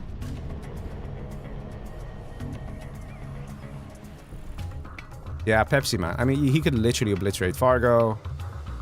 He could literally obliterate Marikar. I'm just waiting, man. Press that kill switch. Do it. Give us a show. Don't just keep building more particle cannons. Please, please, use them. Use them. You invested so much money. Okay, it's only 2,500, but, you know. You invested in this beautiful building to do beautiful laser beams from the sky. Please, set some things ablaze, man. Set them on fire. Throw some fuel air auroras around, you know? Just go crazy. Hami actually looks like he's the one who's concerned with red here. Getting his Humvees in position here, but Marikar doesn't care, Fargo doesn't care. You can't make this up, man. You can't make this up. What's going on? These guys are just stuck.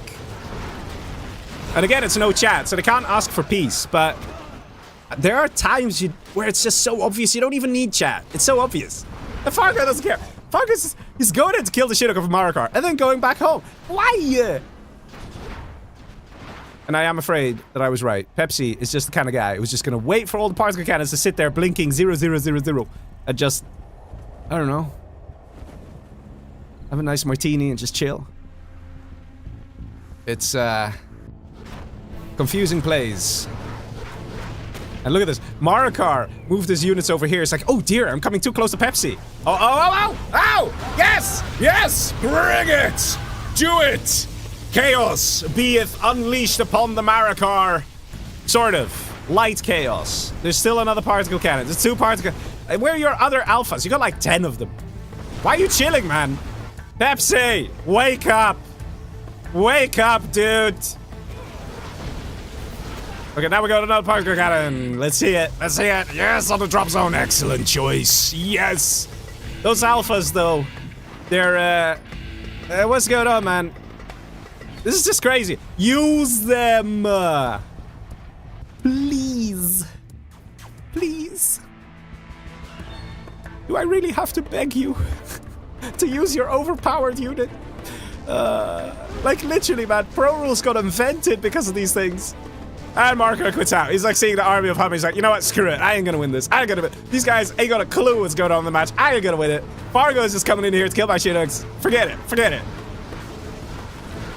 Bob in chat says Pepsi is huge. Like, huge, huge. Yes. Yes, he is. It's, Ow. Yes. Okay, he's Pepsi, man. Pepsi. Why are you sending all the Auroras, all of them, on the same Humvee? Doth thou not control group thine Auroras? He's going for Fargo now. Pretty powerful hit as well. There we go. Yeah, it needs to focus the income, though.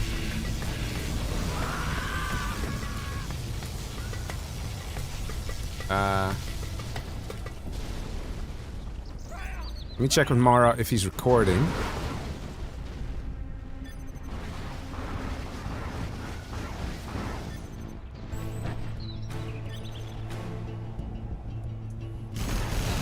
A10 coming in. Trying to take out some Humvees that were here, but not anymore. What is this Alpha Micro, though? Pepsi is not force firing the Alphas. Oh, yes! Yes! Yes! Bullseye, boys!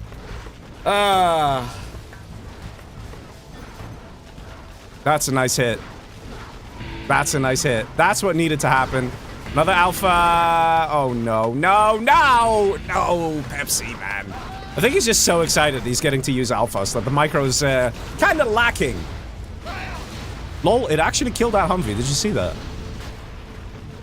This is, this should be easy, I would say, for Pepsi to hold. These Humvees don't have a lot of space where to go. Not really. There's a lot of buildings in the way. Literally an Alpha chilling here. Use it! One Alpha going in. Leaflet as well. And there we go. This is what I'm talking about. Not much space. Nice hit. Leaflet coming in as well. Why is he not using this alpha, man? I think Pepsi's just getting nervous. He's getting, like, freaked out. Like, oh my god, I'm doing well. Oh my god, I have a lot of particle cannons. But, dude, players are still good. Like, these are good players. You can't ignore it. It's Hummy that you're facing and Fargo. Let's see how many drop zones are out here. Wait, are they seriously fighting each other still? Oh, that's pretty funny. There are a decent amount of drop zones out of Fargo. I can't believe that Pepsi is just messing this up. It's a real shame. If he had some better Aurora Micro here. He also was trying to engage with this Humvee army. He should have just used his Auroras. You should have just had each Aurora on their own control group. So you can do like Control 1, Control 2, Control 3 on your keyboard. And then if you like force fire, that is the best way to use it. So you press 1 on your keyboard, you force fire in an area. You press 2 on your keyboard, force fire in an area. Press 3 on your keyboard, force fire in an area. You could literally create your own carpet bomb if you want. We didn't see that from Pepsi. So you got all them alphas. But if you have a real difficulty using the units, maybe just build more defenses instead and just get a few more particle cannons or fire bases or I don't know. Because I don't think that Pepsi should have lost this. See a fuel air. Also, the wrong thing to use on Humvees. It's a waste. Look, it literally did nothing. I think Pepsi's just getting very nervous here. There's still one Humvee from Hummy here, dealing so much damage. A10 misses as well. You gotta wait for a target. I mean... there was a particle cannon here, dealt some damage, killed some drop zones, and Pepsi quits out. Look how many particle cannons just vanished here. Feel kind of bad for him, because he really had the match in the palm of his hand. He just needed to know how to micro those alphas. Because it's just Humvees that he had to deal with. Not anything complicated. There were no King Raptors or Stealth Comanche or Auroras from the other players. It was just Humvees.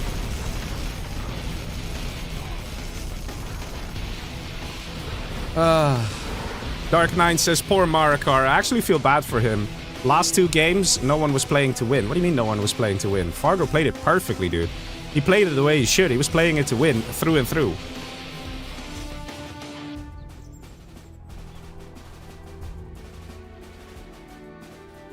And in this match, I think Pepsi was trying to play it to win it as well.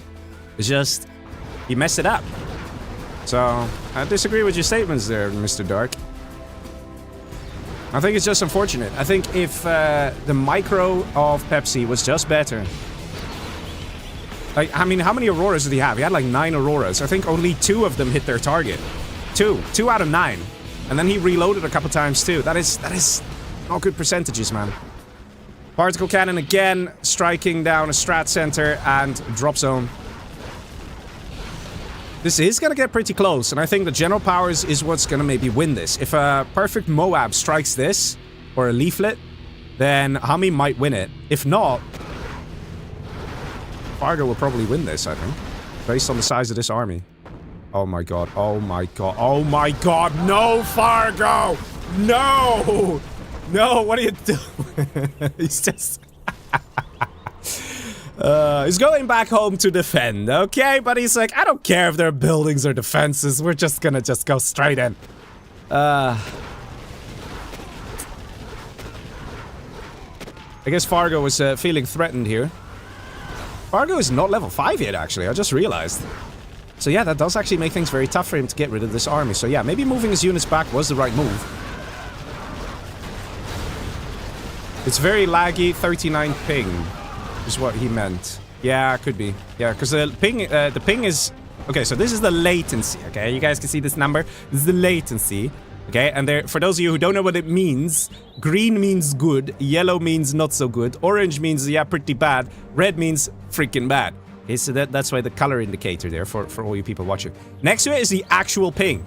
This is the ping we're playing with, okay? So for those of you who are used to your fancy Counter-Strike and Call of Duty, and it's like, oh, I got a ping of 17, such a lag, you know? This is the ping we play 0 hour with, man. So you tell your Humvee to do something, and Humvee be like, no, for 0.7 seconds. And this is green. This is considered good, okay? So when it's red, okay, the worst it could go is more than 2 seconds of delay, all right? A full 2,000 ping. So... you know, just so you guys know, that's how bad it can get. So when it's less than 1 second, yeah, we're feeling pretty good, man. We're feeling pretty good.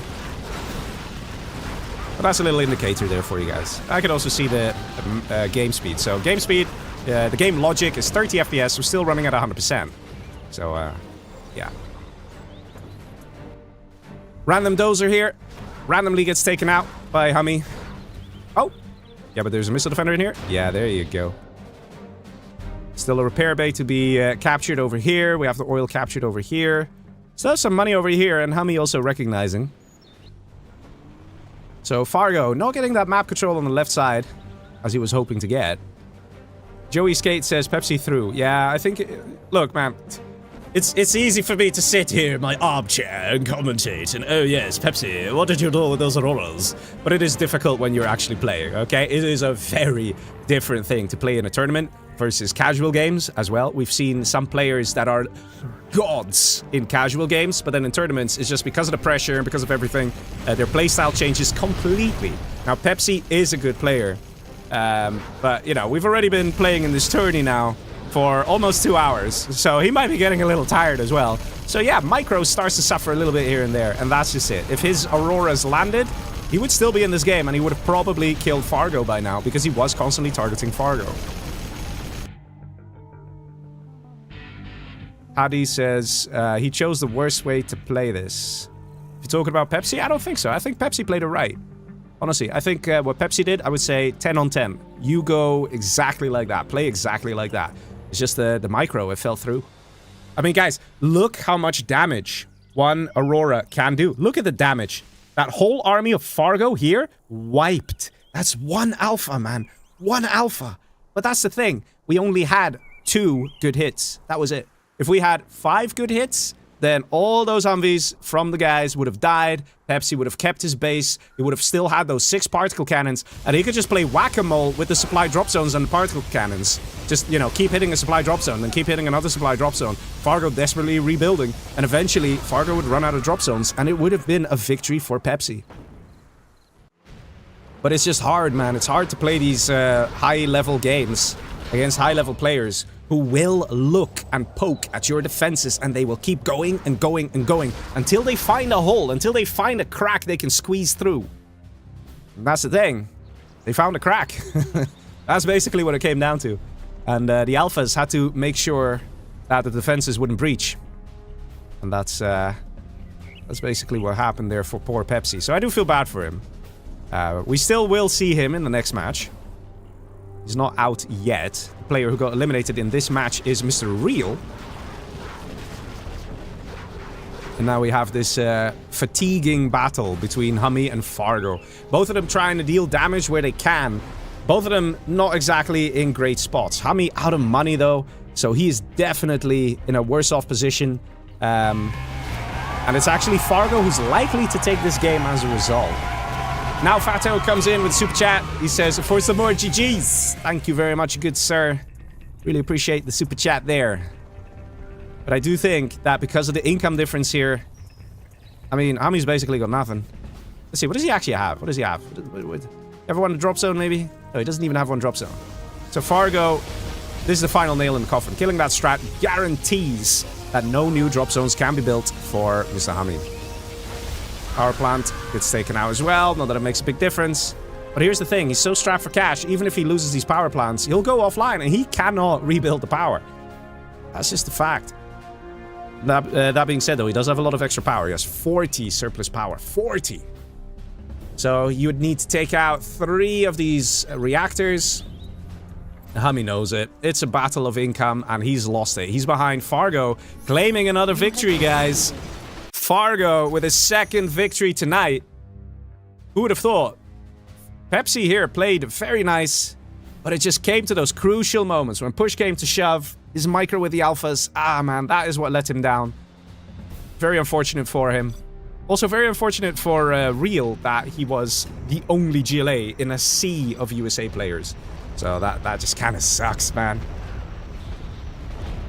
Alright, let's move on to the 4-player map, which is Naval Base Mabuhay. That is Naval Base Mabuhay, right? Am I saying it right?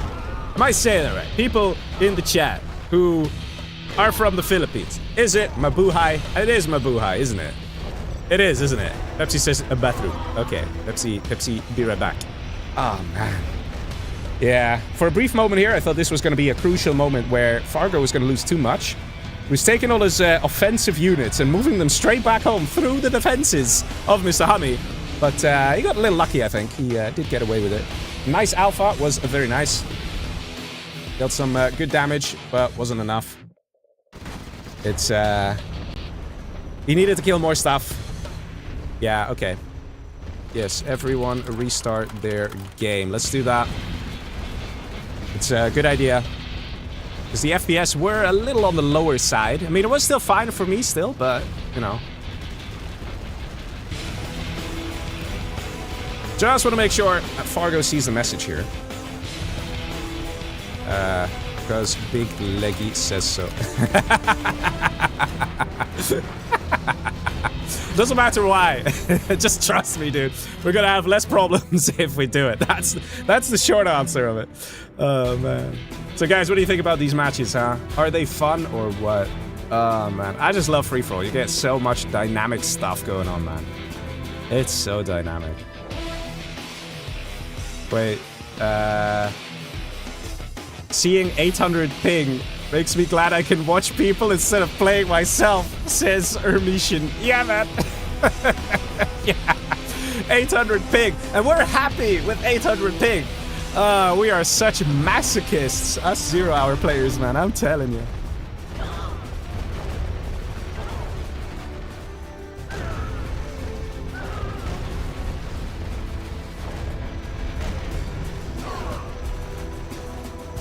Faith SRB in Twitch chat says the economy is stronger for Fargo. He's gonna win it. Yeah, he did it with economy, which again is a good strategic thinking kind of a approach. The only thing that really puzzles me is why he went for Marikar. That was the only weird thing. But then I don't know. His strategy is recovered. Let's put it. At least I started to understand them once more. Let's put it that way. All right, ladies and gentlemen, let's move on to the 4-player match. On the right here, we have Laser General for Fargo. Up top, we have a GLA here for Mr. Pepsi. Down below, we have Infantry General for Marikar. He's infantry again. And Hummy as normal Chinaman. Ah, feels bad. Feels bad. The map is a naval base Mabuhay. And, let's see what's gonna happen here in this match. Who is going to be the main victim? I do believe Pepsi, as normal GLA, needs to try and stay alive until the later portion of the mid-game. Let's put it that way. Because we might see a Helix coming out of Marikar. Let's see. We see a War Factory. Okay, 2 War Factories. Never mind, no Helix coming. They're facing in this direction. So Hummy will be in some trouble. The thing is, it's very interesting always to see how players think, right? This War Factory is facing to the right. That way, you know the guy is going to send units to the right. What we haven't seen yet with human players is that they position a War Factory to the right, but then attack an unsuspecting player up north. That we don't see. And I'm waiting for the day that we start seeing those metas kicking in. But it's clear. We're going to see Dragon Tank going straight to the right here. There we go. And it's going to go for Mr. Hummy. The question is, can Hummy hold? Is he ready for Dragon Tanks coming in so ruthlessly so early on? In the meantime, we also see the Laser General, that is Fargo, going out with a little Humvee. Going for a little scouting expedition. He's got a Ranger ready to capture the oil refinery. Which is not that great a building. It only gives you 10% discount on your units. Some people feel like that is a lot of money. But generally speaking, 1 oil is already better than that building. So, you know. But hey, you know, if you get something for free, you get something for free. And again, he's going to find Marikar here. He's just focusing Marikar, man. He just wants to kill him. And this time, oh man, no. No. Is that the dozer, though? I'm pretty sure Marikar's pissed. Pretty sure Marikar's pissed. But I said this in the previous match as well. Marikar is... Whoa. What? How did he do this? Well, okay, at least the... What is going on? I have never seen that ever. He's going over to Mars, isn't he? I have never seen this. Is this a bug? Or is it an exploit? Scratch his chin. It's probably an accident. Because I highly doubt... look at this. We literally have three players here. We got Red with the Tunnel, Fargo with the Ranger, and now we might actually have Hummy as well. So Marikar, I said this in a previous match, Marikar does have a target on his back because he's such a strong player. He is one of these people that actually is so powerful, so good, that he can win this free-for-all tournament. Not the match, not the set, but the entire tournament. So he will be a target. People want to get rid of him. And in the knockout phases, which is literally this set, knockout, it is the easiest way to guarantee that you kick out a player. I don't know how Marikar is going to proceed here. Either he's going to try and be hyper-aggressive and try and take out Hummy, or he's going to get hyper-defensive and try and hold push after push after push until one of these players switches targets. We need to see some MIGs up as well. We're not seeing that. Marikar should feel in his bones that an attack might be coming in from Mr. Fargo. But he is kind of leaving himself exposed there. We're not seeing many defenses. He should just about scout this. And right now it's Fargo who's dictating what happens in this match. Fargo can make the decision who he wants to kick out. Fargo, is he going to take out Hummy? Or is he still going to switch gear and focus down Marikar? One thing's for sure, nobody cares about Pepsi, you know? So like, we can turn that into like a slogan or something, you know? Like print some t-shirts. Nobody cares about Pepsi. In the previous match, nobody cared about Pepsi. This match, nobody cares about Pepsi. It's, the guy has to really try hard to make a lot of noise to be of interest to the other players. Hummy, Fargo, and Marikar only see each other. But wait a minute. Wait a minute. Marikar might just see opportunity. He might see opportunity here. He might be like, well, Pepsi probably won't expect an attack. This might be a brilliant move from Mr. Marikar. We need to see a flame wall, and we do. And technicals are the unit of choice here from Pepsi. Yeah, I'm not entirely sure. Maybe he was... maybe he saw there was a USA next to him. He's like, let me get some technicals out in case one or two Humvees try and come in for quick aggression. Here we go. Marikar dealing some damage. He needs to kill some of these buildings, some of the defenses, so he gets good XP. He needs to focus the tunnel. I think he really can get a lot of XP out of Pepsi here. And by getting XP, he'll get to level 3 and call in a carpet bomber. And this is the thing with free-for-all, you know, it's the strategies, it's the thinking ahead, it's the planning ahead, it's the switching gears, switching strategies on the fly, recognizing the dangers, responding to them. Search and destroy is ready for Fargo. Fargo might just see how exposed Marikar is, because he did just lose quite a few units over here on Mr. Pepsi. In the meantime, we see a Lotus Disable on the Dragon Tank. Very nice from Marikar. We've got one minigunner. We'll be able to gun this down over time. The real question is, again, what will Fargo do? He can continue to push. He can continue the assault on Hummy, who is a weakened China. He's here with one supply, one oil, and that's it. That's it. We're not even seeing MiGs. We're not even... oh, we see a prop center, but still, like, he doesn't have much. So Fargo can, if he wants to, keep pushing and clear him out. At the same time, we have a completely exposed Marikar. Marikar expanding on the left. I like this. We need to see a bit more. Marikar is hoping that Fargo will leave him alone. But right now, Marikar might be giving a bit too much control to Fargo. If he does play this aggressively. And look at this, Pepsi is doing it right. Pepsi already with the Palace. Here's normal GLA. And what did I say, guys? He has to survive until the later stage of the mid-game. Right now, we are in the mid-game. We've been in the mid-game for about 2 minutes, roughly. So, yeah, Pepsi is getting to that crucial moment. Because once he gets Scud Launchers up and Jarman Kell and things like that, he's got a Jarman. We're going to see some Scud Launchers here. And then it's going to be so difficult for Mr. Marikar to push. He's stuck. He can't engage this because the defenses will be unstoppable here because of those Scud launchers. In the meantime, we see a very interesting strategy here from Marikar. He's switching gear. He's going for Hummy. He probably is like, sorry, Hummy, we gotta sacrifice you. Otherwise, we're gonna have a problem reaching the next match. Marikar playing this to try and win the tournament, of course. And that is what you get in these situations. Decisions have to be made. Fargo might see this and might see that Marikar is dealing damage here and might respond. Flamers coming in. We have an exposed command center. That was a dozer that just got flamed down. Right now, ladies and gentlemen, we see Hummy in a world of trouble.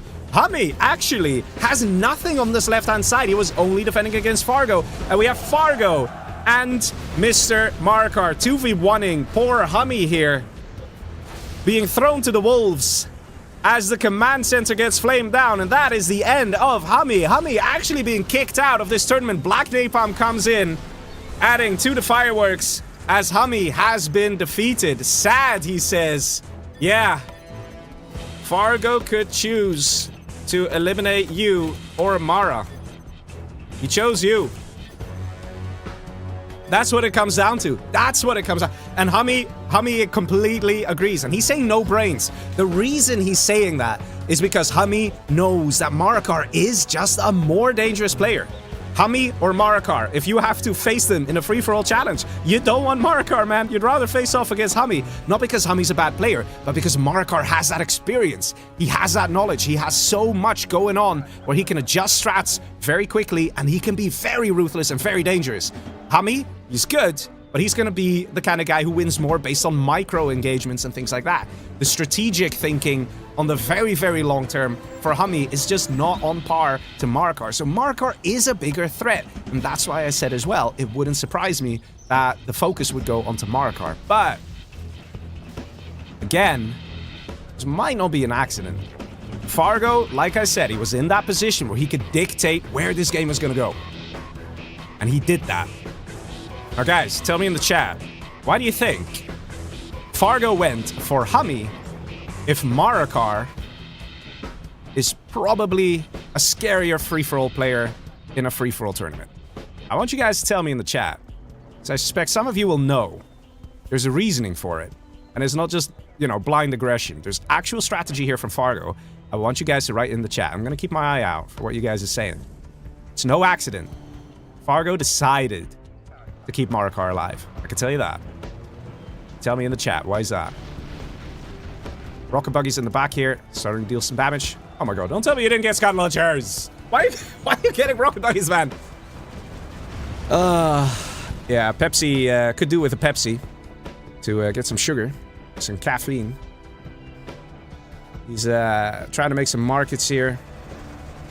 Rocket buggies are good against Humvees, but definitely Scud launchers are a better move here. So let's see. MiGs coming in from Marikar here. Nice hit. Takes out a couple Humvees. In the meantime, still have a push down south where Mr. Fargo's trying to expand. And I'm still waiting on you guys to tell me what you think the reason is that Fargo did that. But we do have a stream delay, so I will already tell you what I think it is. Fargo knows what happens in the next match, okay? And the next match is going to be the 1v1v1. And we're still playing Knockout. And Knockout format, generally, almost as a rule of thumb, has this thing where players try and take out the scariest guy together. So by keeping Marikar alive, Pepsi is more likely to go for Marikar in the next match. And Fargo is also going to go for Marikar, which puts Marikar in a very weakened position where he's going to be in a 2v1.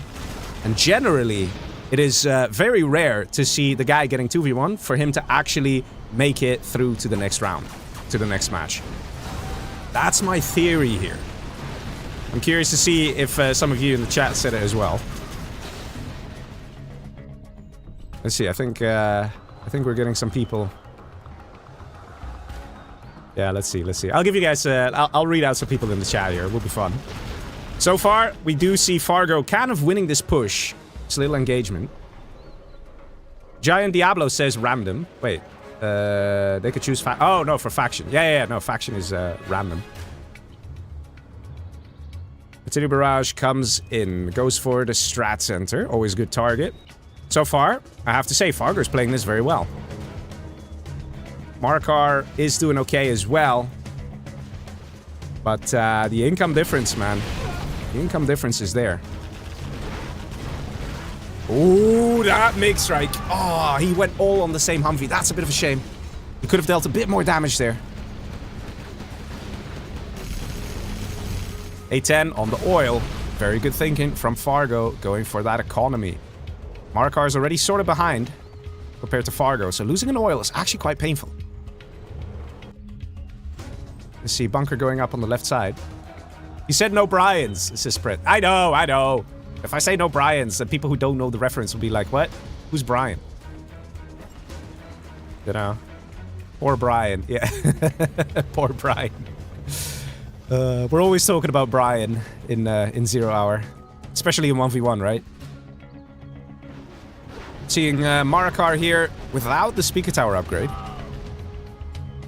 I think even Markar is having a bit of a hard time trying to keep everything in mind. He's also got no MiG armor here. He's got to be careful with things like that.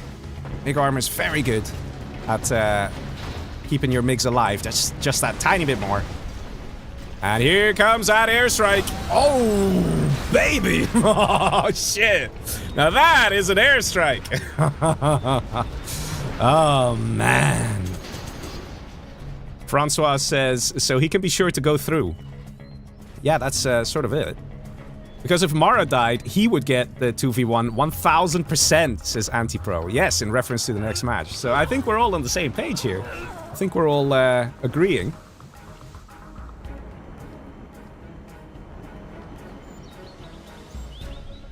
Carpet Bomber moving in to the back here. Oh, wait.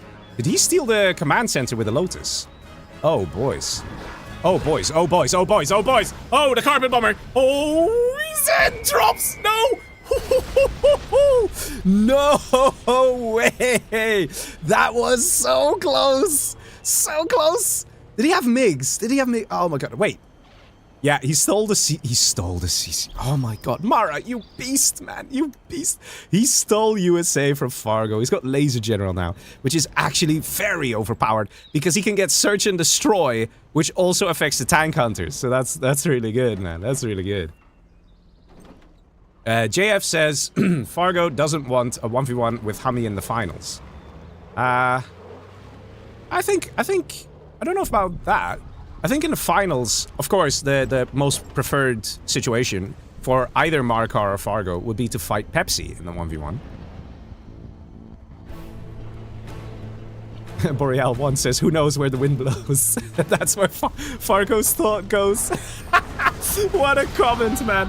What a comment. Normally I would agree with you, but so far we have seen some pretty good strategic thinking from Fargo in this set, okay? It's just... Now Fato says, nothing more, just securing a spot for next game. Don't know about that. Markar's base was completely exposed. Fargo just activated his USA intelligence, so he could see. Literally, there was nothing here. Okay, there are outposts, they might be invisible, but just outposts? He had like 6 Humvees or 5 Humvees. They could have destroyed that, no problem. Maxi Muzi says, bro, did Massacre get knocked out? Massacre wasn't in this set. Massacre was in set 2, I think. I think it's set 2. So if you haven't watched set 2, watch set 2. Why no Scuds though? Says Lord Sarian. Yeah, that's true. Well, I mean, we're seeing Scud Storms, but Scud Launchers would be a nice addition here for Pepsi. But again, nobody cares about Pepsi, man. I feel kind of bad for him. He's still level 1. We're 16 minutes in. He's still level 1. Fargo is level 4. Markar level 5.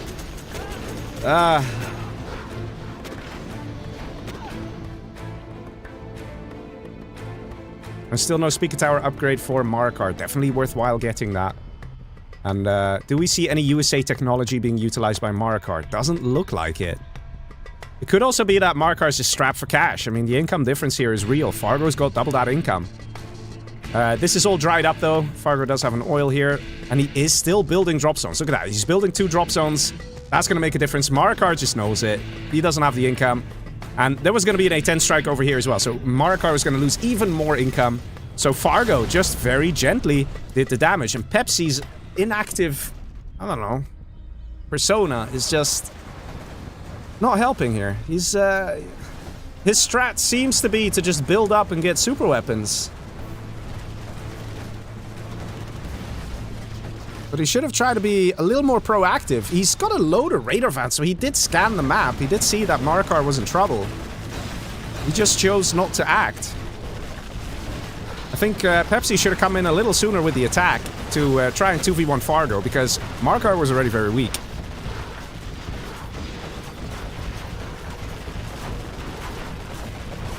Mahmoud says, I think Pepsi will go for Fargo because of his playstyle. Yeah. I mean, it is possible. It just depends. It depends. It basically gets very interesting because either Pepsi will do the same thing he's always been doing, which is just being completely inactive in a match. He will sit back, let the other guys fight it out. He could do that. And I think he might do that. Because so far in every match tonight, Pepsi has not been aggressive, hasn't really been attacking. He's had a lot of opportunities on a lot of players. From the first game to even this game, a lot of opportunity, but he's just not aggressive. It is possible that Fargo is hoping that a 2v1 is going to happen against Marikar, but maybe it's more likely there's going to be a 1v1 against Marikar. And that Pepsi will just wait it out. Snack on his popcorn, wait for a guy to come out on top in that 1v1, essentially, and then try and attack him. Basically like what happened here. Marikar and Fargo both were attacking each other for a good 10 minutes. And now Pepsi's trying to win the match, but it's still Fargo you're playing against. You know? Fuel air is coming in and gets taken out. Ooh, that is pretty painful for Fargo. So he's gonna eat some scuds. We have Anthrax Beta, very good. I'm not entirely sure if Fargo is gonna win this match, though. Because the Scud Storms will deal a lot of damage. Let's see where it's flying. Where are the missiles? Where the... Oh, you're beaconed? Oh, no, that's something else. Thank you. No! Now I missed the explosion. Okay, it's going on a drop zone and a strategy center and a power plant. Not bad, not bad. What he really needs to fire at is over here, I think. Just, like, get all the power and a drop zone is nice. Or over here, get a oil and a drop zone.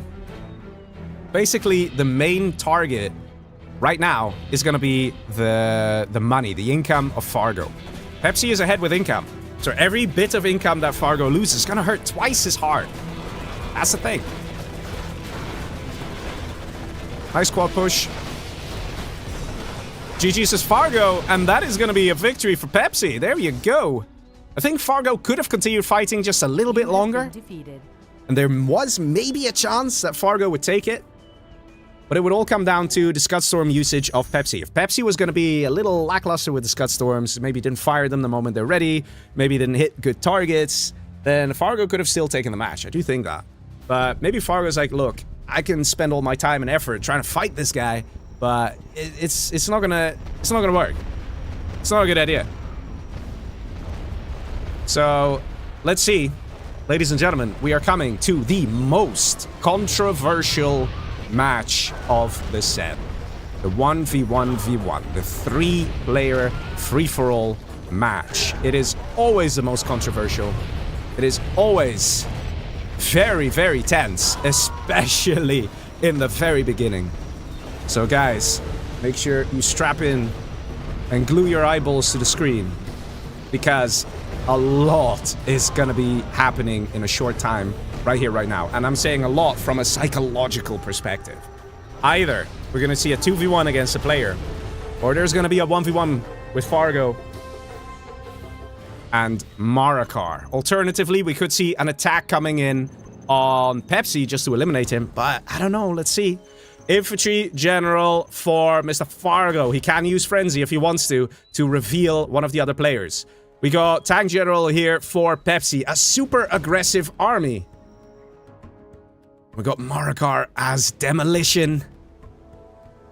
Oh man. I suspect that Fargo's plays in the previous match were an attempt to try and bait out a 2 versus 1 against Marikar. Fargo plus Pepsi versus Marikar. I think that's what he has in mind. 2 barracks going up. Fargo, all he needs to do is take out 1 player. All Marikar needs to do is take out 1 player. We see the command center cell. Yes, we do. Over here, command center cell as well. That drastically increases the chances for a GLA to take out a player, because you can go for a dozer hunt and then just wipe out the production buildings. Terratech and Fat getting ready. In the meantime, down below we see a dozer. Going for the cash down below could also be an aggressive dozer. Got a war factory here. Just 1. It looks like we're gonna have oil cap. We see a pink worker from Marikar walking straight past, doing some good scouting. We see a minigunner from Fargo. Marikar knows that he's next to a China. He now knows he's next to a tank. And he knows he's next to an infantry general. Marikar now knows the armies. Is Marikar gonna get doubled? That is the real question. Can Marikar hang on if he does get doubled?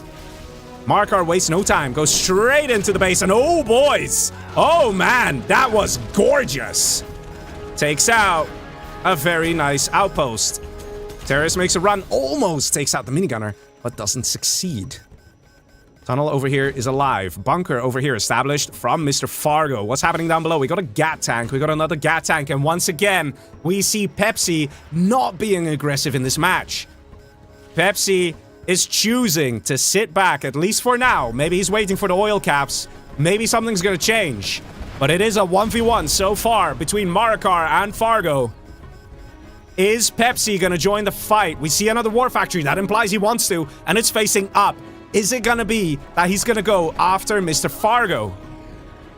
It is possible. Anything is possible at this stage. Dozer exposed. RPGs en route. Gonna target that dozer. Yes or no? Yes, they do. That is 1 dead dozer. That is the first dozer gone over here for Mr. Fargo. Fargo definitely under threat. We have a GAT tank scouting actually over there. And Pepsi just hasn't entered the ring. He's still just here chilling.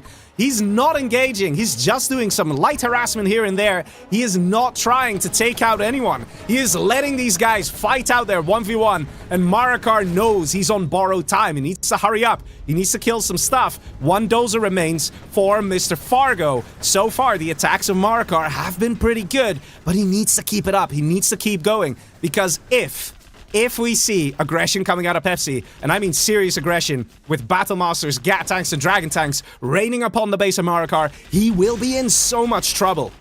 He needs to hurry up and close out the match by taking out Fargo right here, right now. It looks like it might go down the route of a 2v1. Maybe. We got a big chunky army here. Got a Dragon tank here. We also have a Demo Trap. It might just go over the Demo Trap. Denying the red guard here. But wait, Dragon tank comes to a stop. He's not pushing forward onto Marikar. We have the GAT tanks moving in now with the Battle Masters. These are just regular quads. Expensive quads, because they're Demolition General quads. So they're 750 as opposed to 700. In the meantime, in the back, we see a prop center going up for Fargo. Fargo's still on 1 dozer.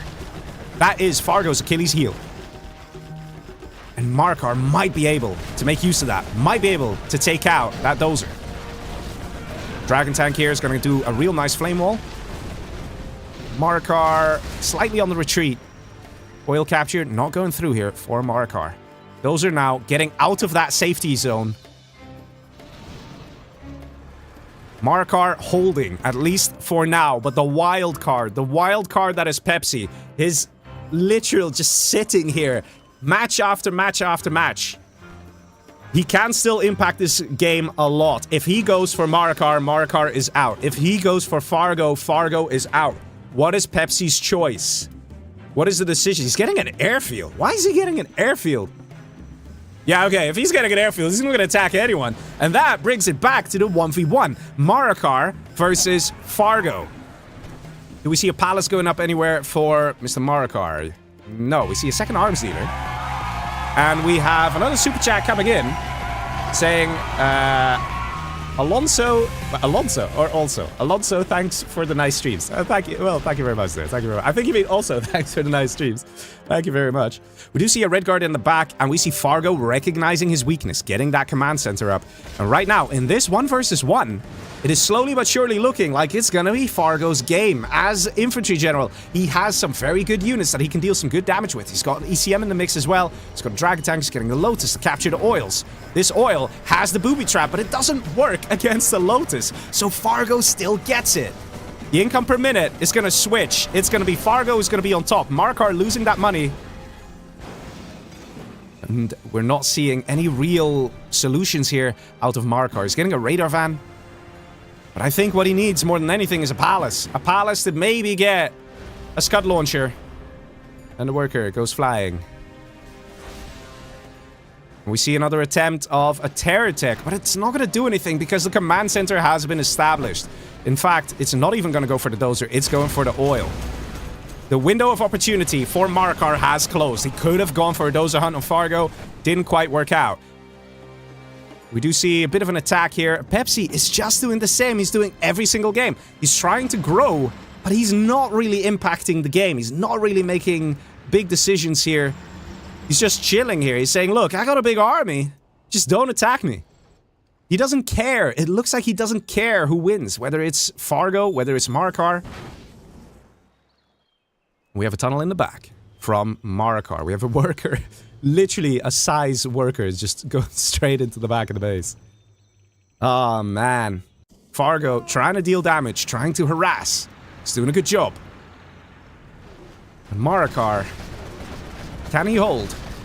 We're gonna see his little attacks. Little attacks with good units, powerful units here from the infantry general. These outposts are hard to kill with just quads. Flame wall can do a lot of damage here. A little delayed on the flame wall. And MiGs flying in. Going on what? On the outpost of Fargo. Interesting. So we see Pepsi doing light harassment on Fargo. Lotus trying to capture the CC. That is a Pepsi Lotus. Pepsi has decided he wants to go and take out Fargo. It is officially Fargo who's in the 2v1 and not Markar. There you go. Now it's actually Fargo who's in trouble. He hasn't actually managed to destroy Markar because GLAs are just hard to kill. Pepsi is making a decision. He's deciding to take out Mr. Fargo. Last dozer over here. That command center capture was very important because we have a tunnel in the back. A tunnel that didn't get denied, but we did see the MiGs come in and take out an outpost. It is clear. Pepsi has chosen. He wants Fargo out of this challenge. Neither Fargo nor Markar could kill the other guy fast enough. We have gotten to the stage of the match where Pepsi is making a difference. He's chilling, still wants to win the match. He's getting an internet center as a tank in the 1v1v1. And there's so many oils. Okay, he could do that. But he did impact the match already a lot. He captured the command center. We're seeing the demo traps blowing up the supply. Very nice from Mr. Markar. And we have just one dozer. A wounded dozer and a forward tunnel here. A forward tunnel here. Not much left for Mr. Fargo. But one thing's for sure, Markar should not waste this opportunity. He should really try and focus down that dozer and just take it out already. And not waste time. There's still oil here from Fargo. So Fargo does still have a little bit of income. Now building a supply. Trying to keep that dozer safe. Look at how he's boxing in this dozer. Very nice plays. And hackers. He's building hackers. Pepsi, man. Why are you building hackers? I don't know. It's, I mean, you know, the English language sometimes lacks certain words. Like, normally you would say something is confusing when you don't understand, right? But this is so much not understanding. Is there a word that's more, like, confusing than confusing? Because why would you get hackers in this match? It's just such a strange play. Hackers are for late game. The 1v1v1 does not go to late game. It never goes to late game. A player gets wiped, and then another player gets kicked pretty soon after. We're not going to see Markar throwing down 5 markets. Marikar might just completely just quit out the moment Fargo dies. Because Marikar will be like, yep, I don't have anything. Oh my god. Fargo doing a good job clearing up the tunnels. I'm a bit surprised here. I do feel that Marikar had the opportunity to take out the dozer, to really pack a punch, deal some good damage. He's level 3 as well as Demo. Is he building a command center? He is. Maybe a bit delayed there, because he's been level 3 for a while now. Because it's just that one dozer. That's it. This guy dies. Fargo will be super easy to wipe out. Strange attacks here from Mr. Marikar, choosing to go for a barracks, losing some units in the process. I'm not entirely sure why. We did see that Lotus here from Mr. Pepsi. So Pepsi's using the Lotus over here to scout. I'm just really confused at Pepsi here. Firearm, absolutely right. In the chat, it says demo bikes? You know, you're a demo general. You got a palace. Just a demo upgrade. Just blow them up. If this goes up. Okay, nice, nice. He's coming in with another attack from a sneaky tunnel. Maybe this was the plan all along, to bait out that army of Fargo. Finally has the demo upgrade, and one RPG is making a run for it. The hero RPG locked onto the dozer. Can he get it? Can he get the dozer? No, he can't. Dozer's a little too fast there.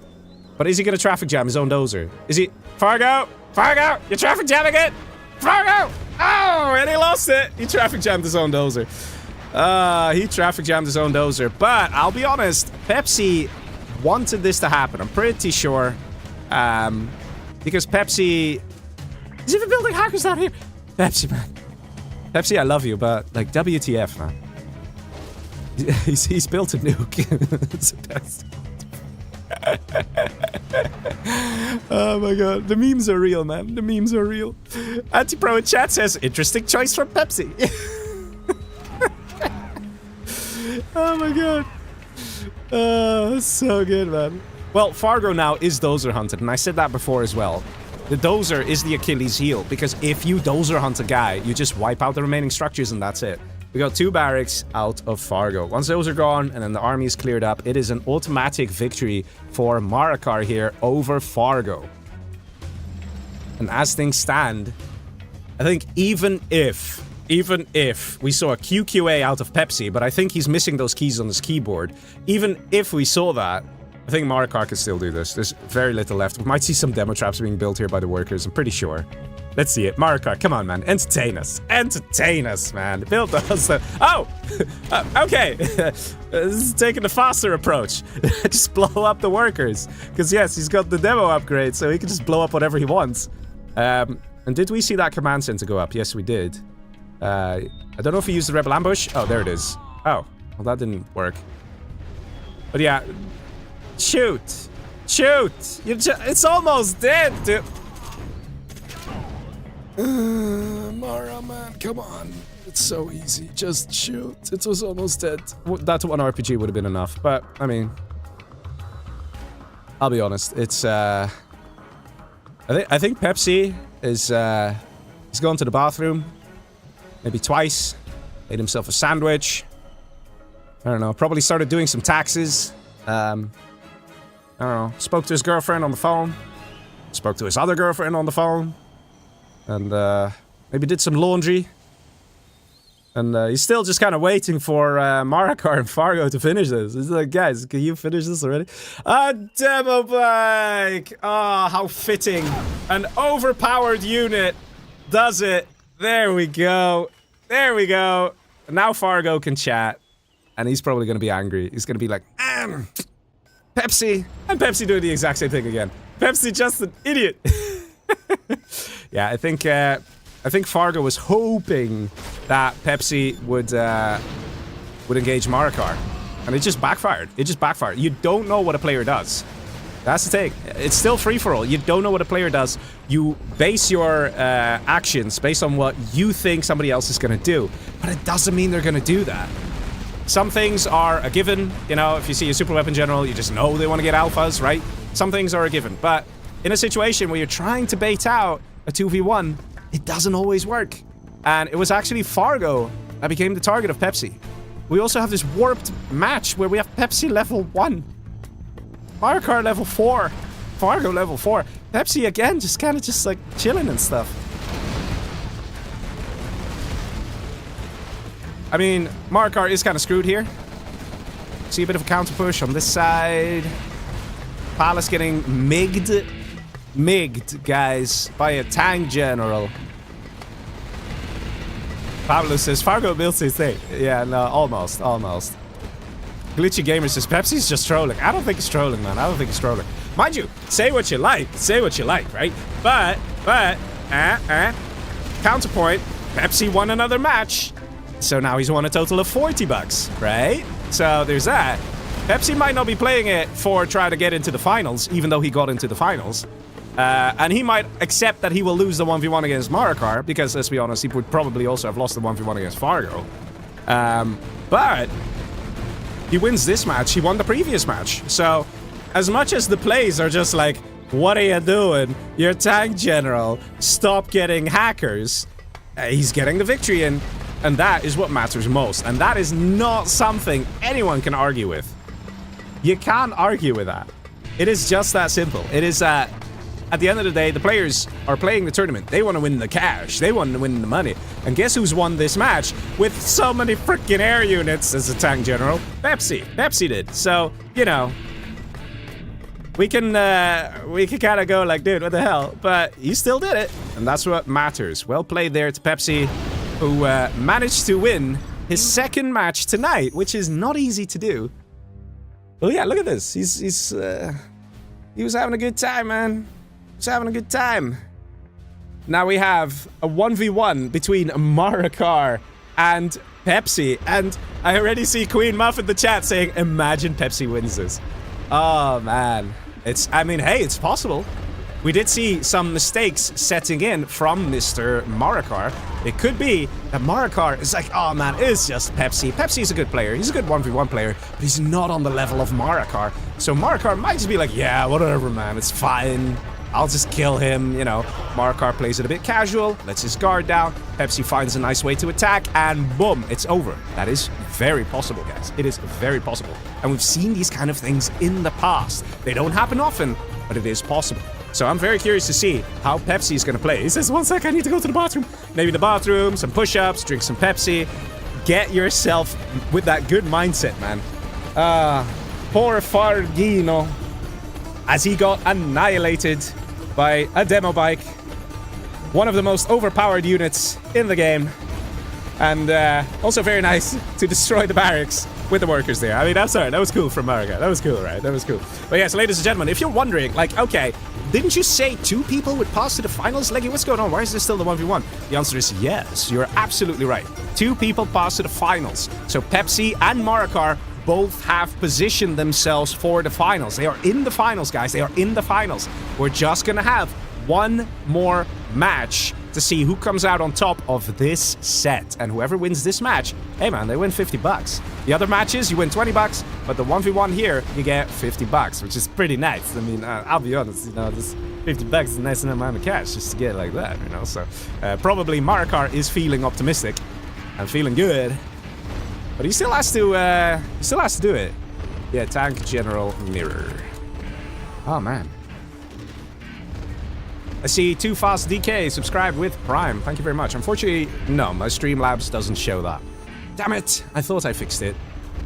But here we go. Ladies and gentlemen, are you ready for the final match of this set? It's gonna be juicy. It's gonna be tough. And it's gonna be Pepsi who has to surprise us all. A man who has not been aggressive all night long now has to be the most aggressive. Has to completely take Marikar by surprise. Because we have, down below, over here, Pepsi is the tank general.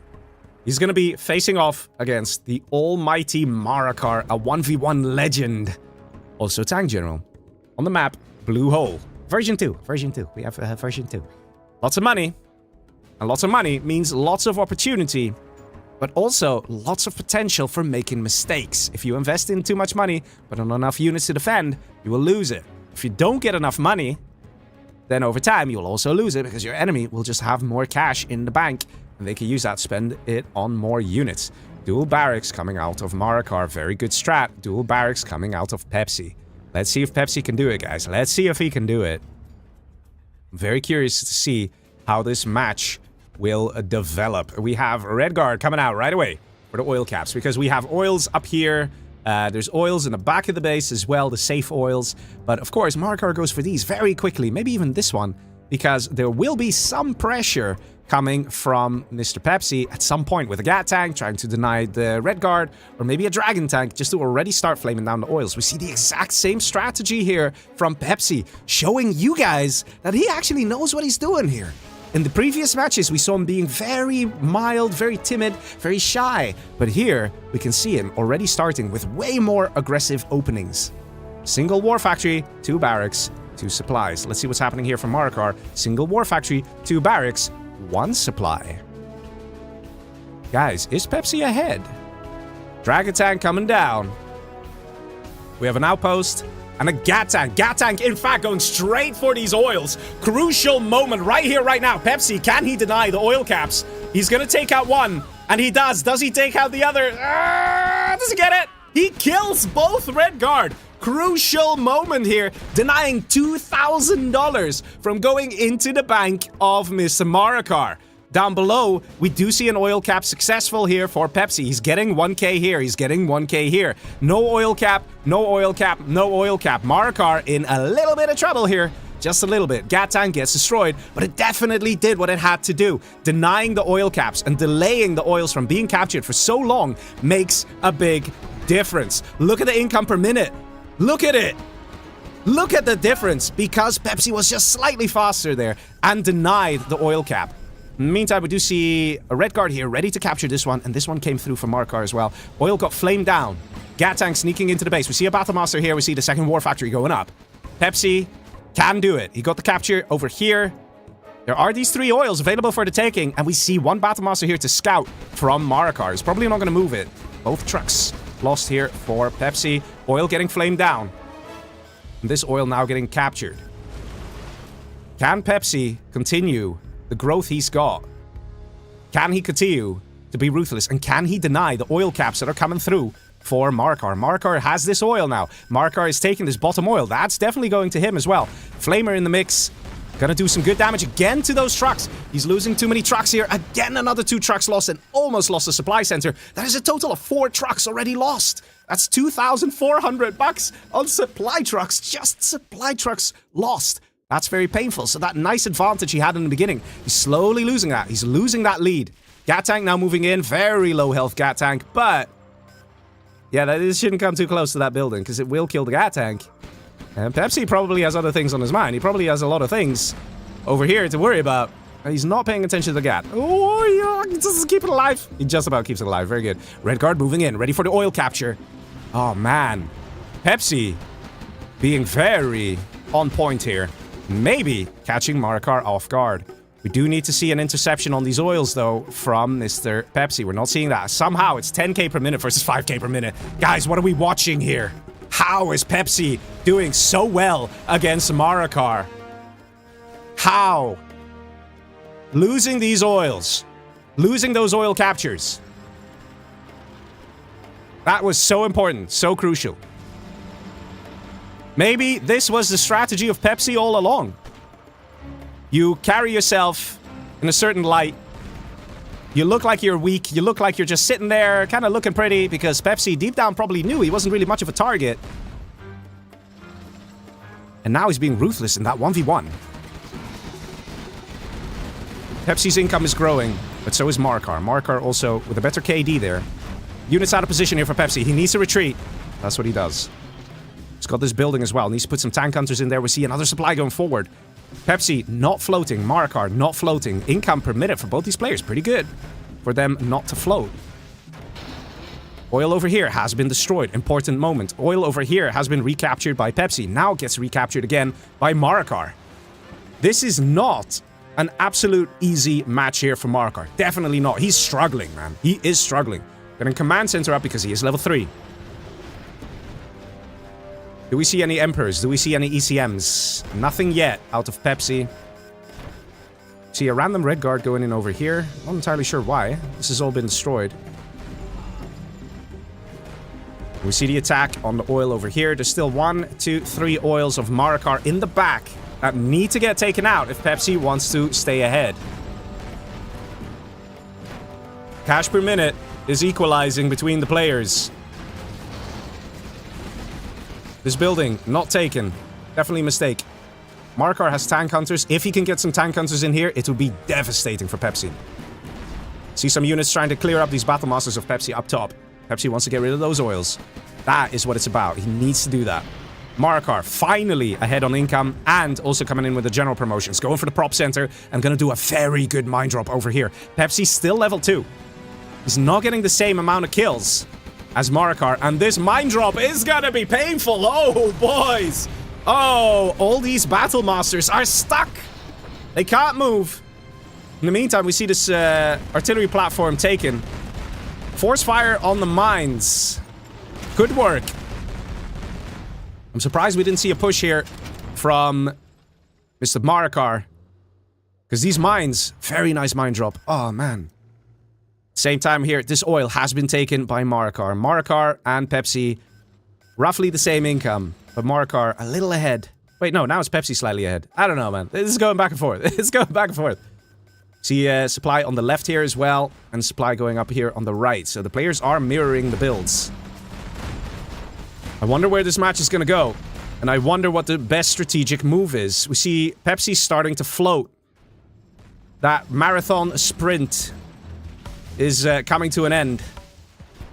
Can't do it. He can't keep it up. He needs to focus on his money. He needs to spend that cash. If he throws down 2 nuke silos, for example, that again could make a huge difference. And now he's just suiciding his units. He has to be careful. He's going just straight for the oil. And by suiciding these units, he brings Marikar closer and closer to level 5. Which would be absolutely devastating for him, because that means an EMP gets to be used and a carpet bomber gets to be used. And both of those, a carpet bomber or an EMP, is very ruthless, let alone having the ability to use both, because Marikar is closing in on that level 5. Supply going up on the left side here for Marikar. We have a Lotus trying to capture prop in the back. We also see the command center being re-established here. So the Lotus tried to take out, he actually got the Lotus to capture the command center there. That does kind of put all the general powers on cooldown. But look at the size of this army, man. We still see continued floating here from Pepsi and continued losing of units from Pepsi. So a very powerful start. But he is slowly in trouble here. We've got a random Battle Master sneaking in. Should be able to take out this oil. Pepsi is not noticing. Pepsi is dropping the ball on this one just a little. Very, very powerful opening. Very good start. But he is making the mistakes. He's losing the units when he doesn't need to. And he's making mistakes like letting a Battle Master just come in and take out an oil. Each oil is super valuable. Even though both players have so many, the cash per minute is so close that one oil, losing it, makes such a difference. I really don't understand these plays. He wants to attack from the side here. Got a Licks out as well from Marikar. We have no Gats here. Oh my god. We have no Gat tanks. No. Oh my god. Oh my god. Guys, F in chat. F in chat as this man's dreams wither and die. F in chat for poor Pepsi, who started so well, who played it so nicely, who was like, hey man, I'm against Marikar, but I'm giving it my all and doing so well, and then... oh my god, the pain is real. Marikar spotting that weakness in the army combination of Pepsi and these Lixes. The red tracers coming from the rockets means that a lot of these tank hunters are already Vet 3. This is the killer blow. Screw EMPs and Carpet Bomb. This is what did it right here. Mr. Marikar guaranteeing the victory. Look at that KD, how it swapped. Jumping up to almost 2.0. Taking out so much. There's a big chunky army here, but it don't matter. The losses here have been too large, too big, and too scary. It is absolutely over here for Pepsi. The loss is suffered. There's no way he can come back here. There is no way. And we have a tank here and 1 gat tank here. He could choose to engage. A 3rd gat tank now coming in. A 4th gat tank in the back. Oh my god, man. Marakar with the wits. Realizing that 1 helix could deal so much damage. Pepsi having such a big loss there in that engagement. Couldn't shoot back at the Lixes. Marakar solidifying his winning position with a lot of kills. A very high KD. More than double the income per minute because a whole giant army got eradicated. Yes, there's still 1 army. But he can't do anything with it. He cannot engage it. It's too risky because he needs something to defend his base. Oh, man. Marakar. Playing it correctly. This is why Marakar is so dangerous. He thinks on the fly. He spots a weakness and he responds. See a mine drop that got denied. Artillery barrage takes out a couple units, and again, not that many gats. Ah, man. Gotta say, feel bad for Pepsi, man. Feel bad for Pepsi because he really, really started great. That oil deny was gorgeous. Let's watch it back. This made such a huge difference. This deny of the oil captures. Both Red Guard got denied. Such a powerful opener. And Marakar remained relentless, did not give up. Got a choking army here. Can't really push through easily. Lots of units dying, and I'm just waiting for that next carpet bomber, because guys, it's only got 1 minute left on the cooldown, something like that. Sending the units 1 by 1. This is desperation setting in, boys. This is what desperation looks like, and here, in fact, comes that carpet bomber. He's expecting the units to retreat. That's why the carpet bomber's been placed in the back here. But Pepsi is just... he's just not there anymore. He's lost a piece of his soul after that engagement with the Lixes. Well, Battlemaster's coming in from the side. The Lix is coming in as well. Pepsi's trying to EMP this to hopefully get the Lixes, but... it is over, man. It is over. Very well played by Mr. Marakar. Lotus coming in with a command center capture, and that is the GG. Well played from Mr. Pepsi. It is Marakar, our winner of tonight. The man who just about escaped elimination a couple times tonight in this set. What a match this was to finish on. We saw it all. The advantage for Mr. Pepsi. The loss of that advantage. What amazing plays here. Marakar showing the world that he is to be feared. GG's. Let's see if we can have a quick voice chat with the winner of tonight, Marakar. Mind you guys, Pepsi is still through to the finals. This was the 1v1. Marakar is like, yeah, sure, buddy. Let's do it. Oh my god. What a match. What a set. Hey guys, we promised you good games, and we got some good games. Oh man. Marakar, congratulations, man. GG. Hi. How was it? To be honest, there were multiple games where it just kind of felt like people were kamikazing on me, but I somehow am alive. Yep. Somehow alive. My god, man. All right, listen. We gotta deal with the elephant in the room here. How did it feel once you sent in the Lixes?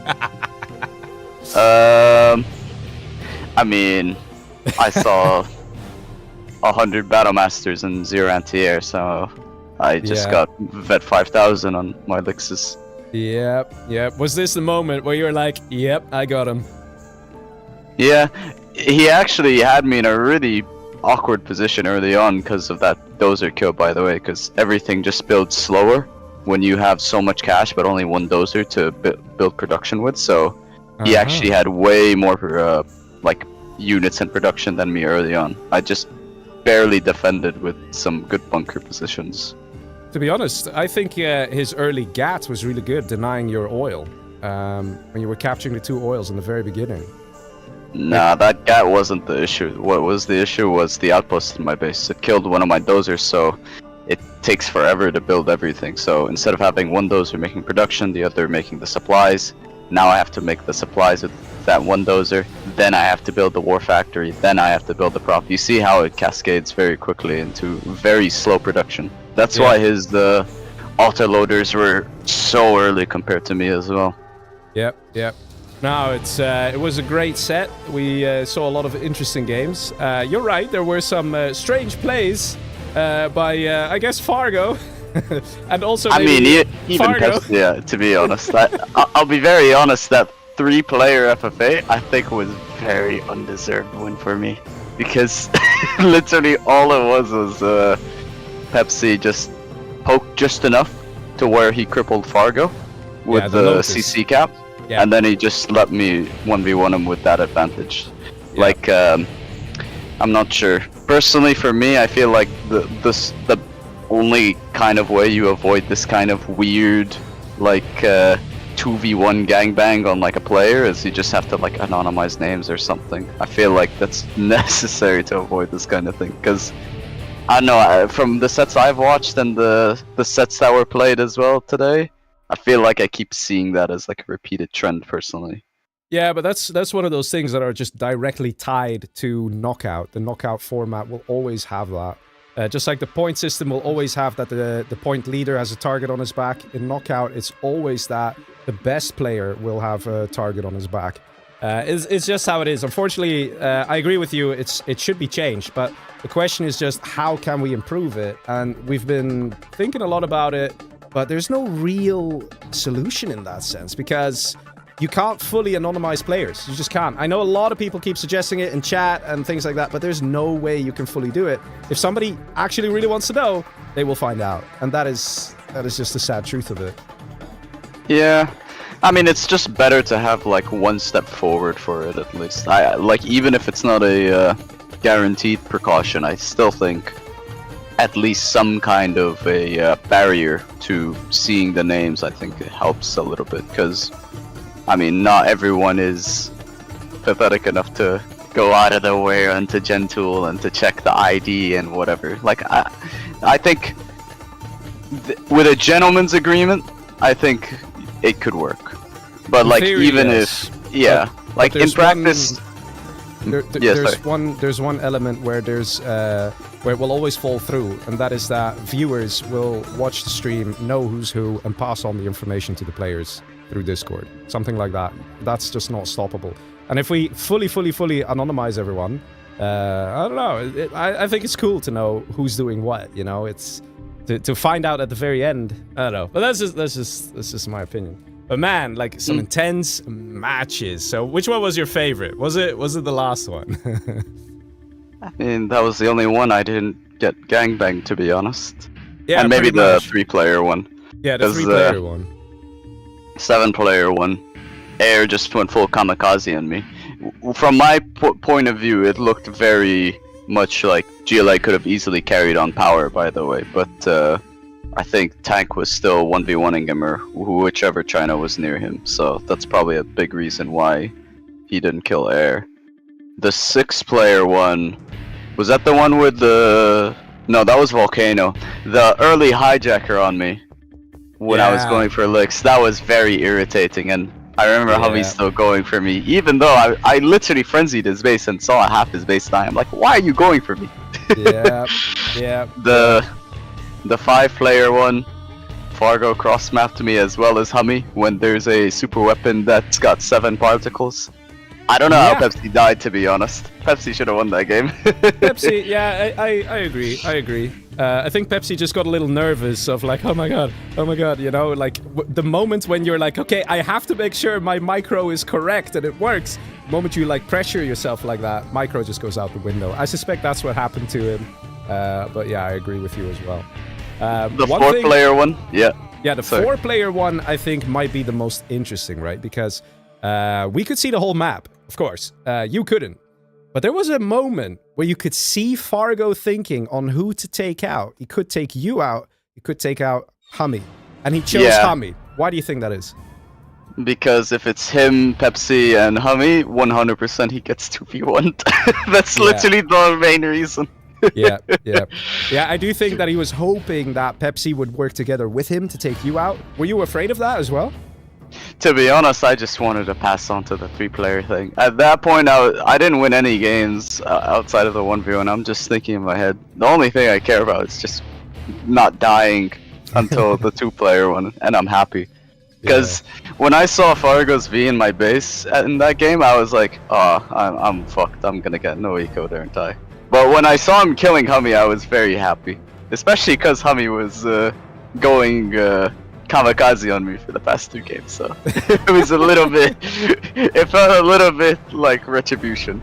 Well, there was some kamikazeing going on between Hummy and Fargo as well, so I think Hummy might just kamikaze to whoever's closer. maybe that's what he does.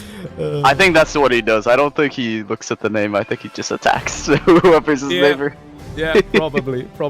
Well, and then the 3-player one. Yeah, wait, just one more thing. The 3-player one. I mean, when I saw a minigunner, I was so terrified that he was gonna licks me. But when I saw Outpost, I was actually really happy. Because I think if he went licks, I think I was genuinely dead, by the way. I think I actually just died if he went licks and Pepsi sent 1 unit, which is what I was expecting. Yep. Yeah, I think so. But he could have killed Pepsi as well with the licks. Pepsi was very passive as a tank general.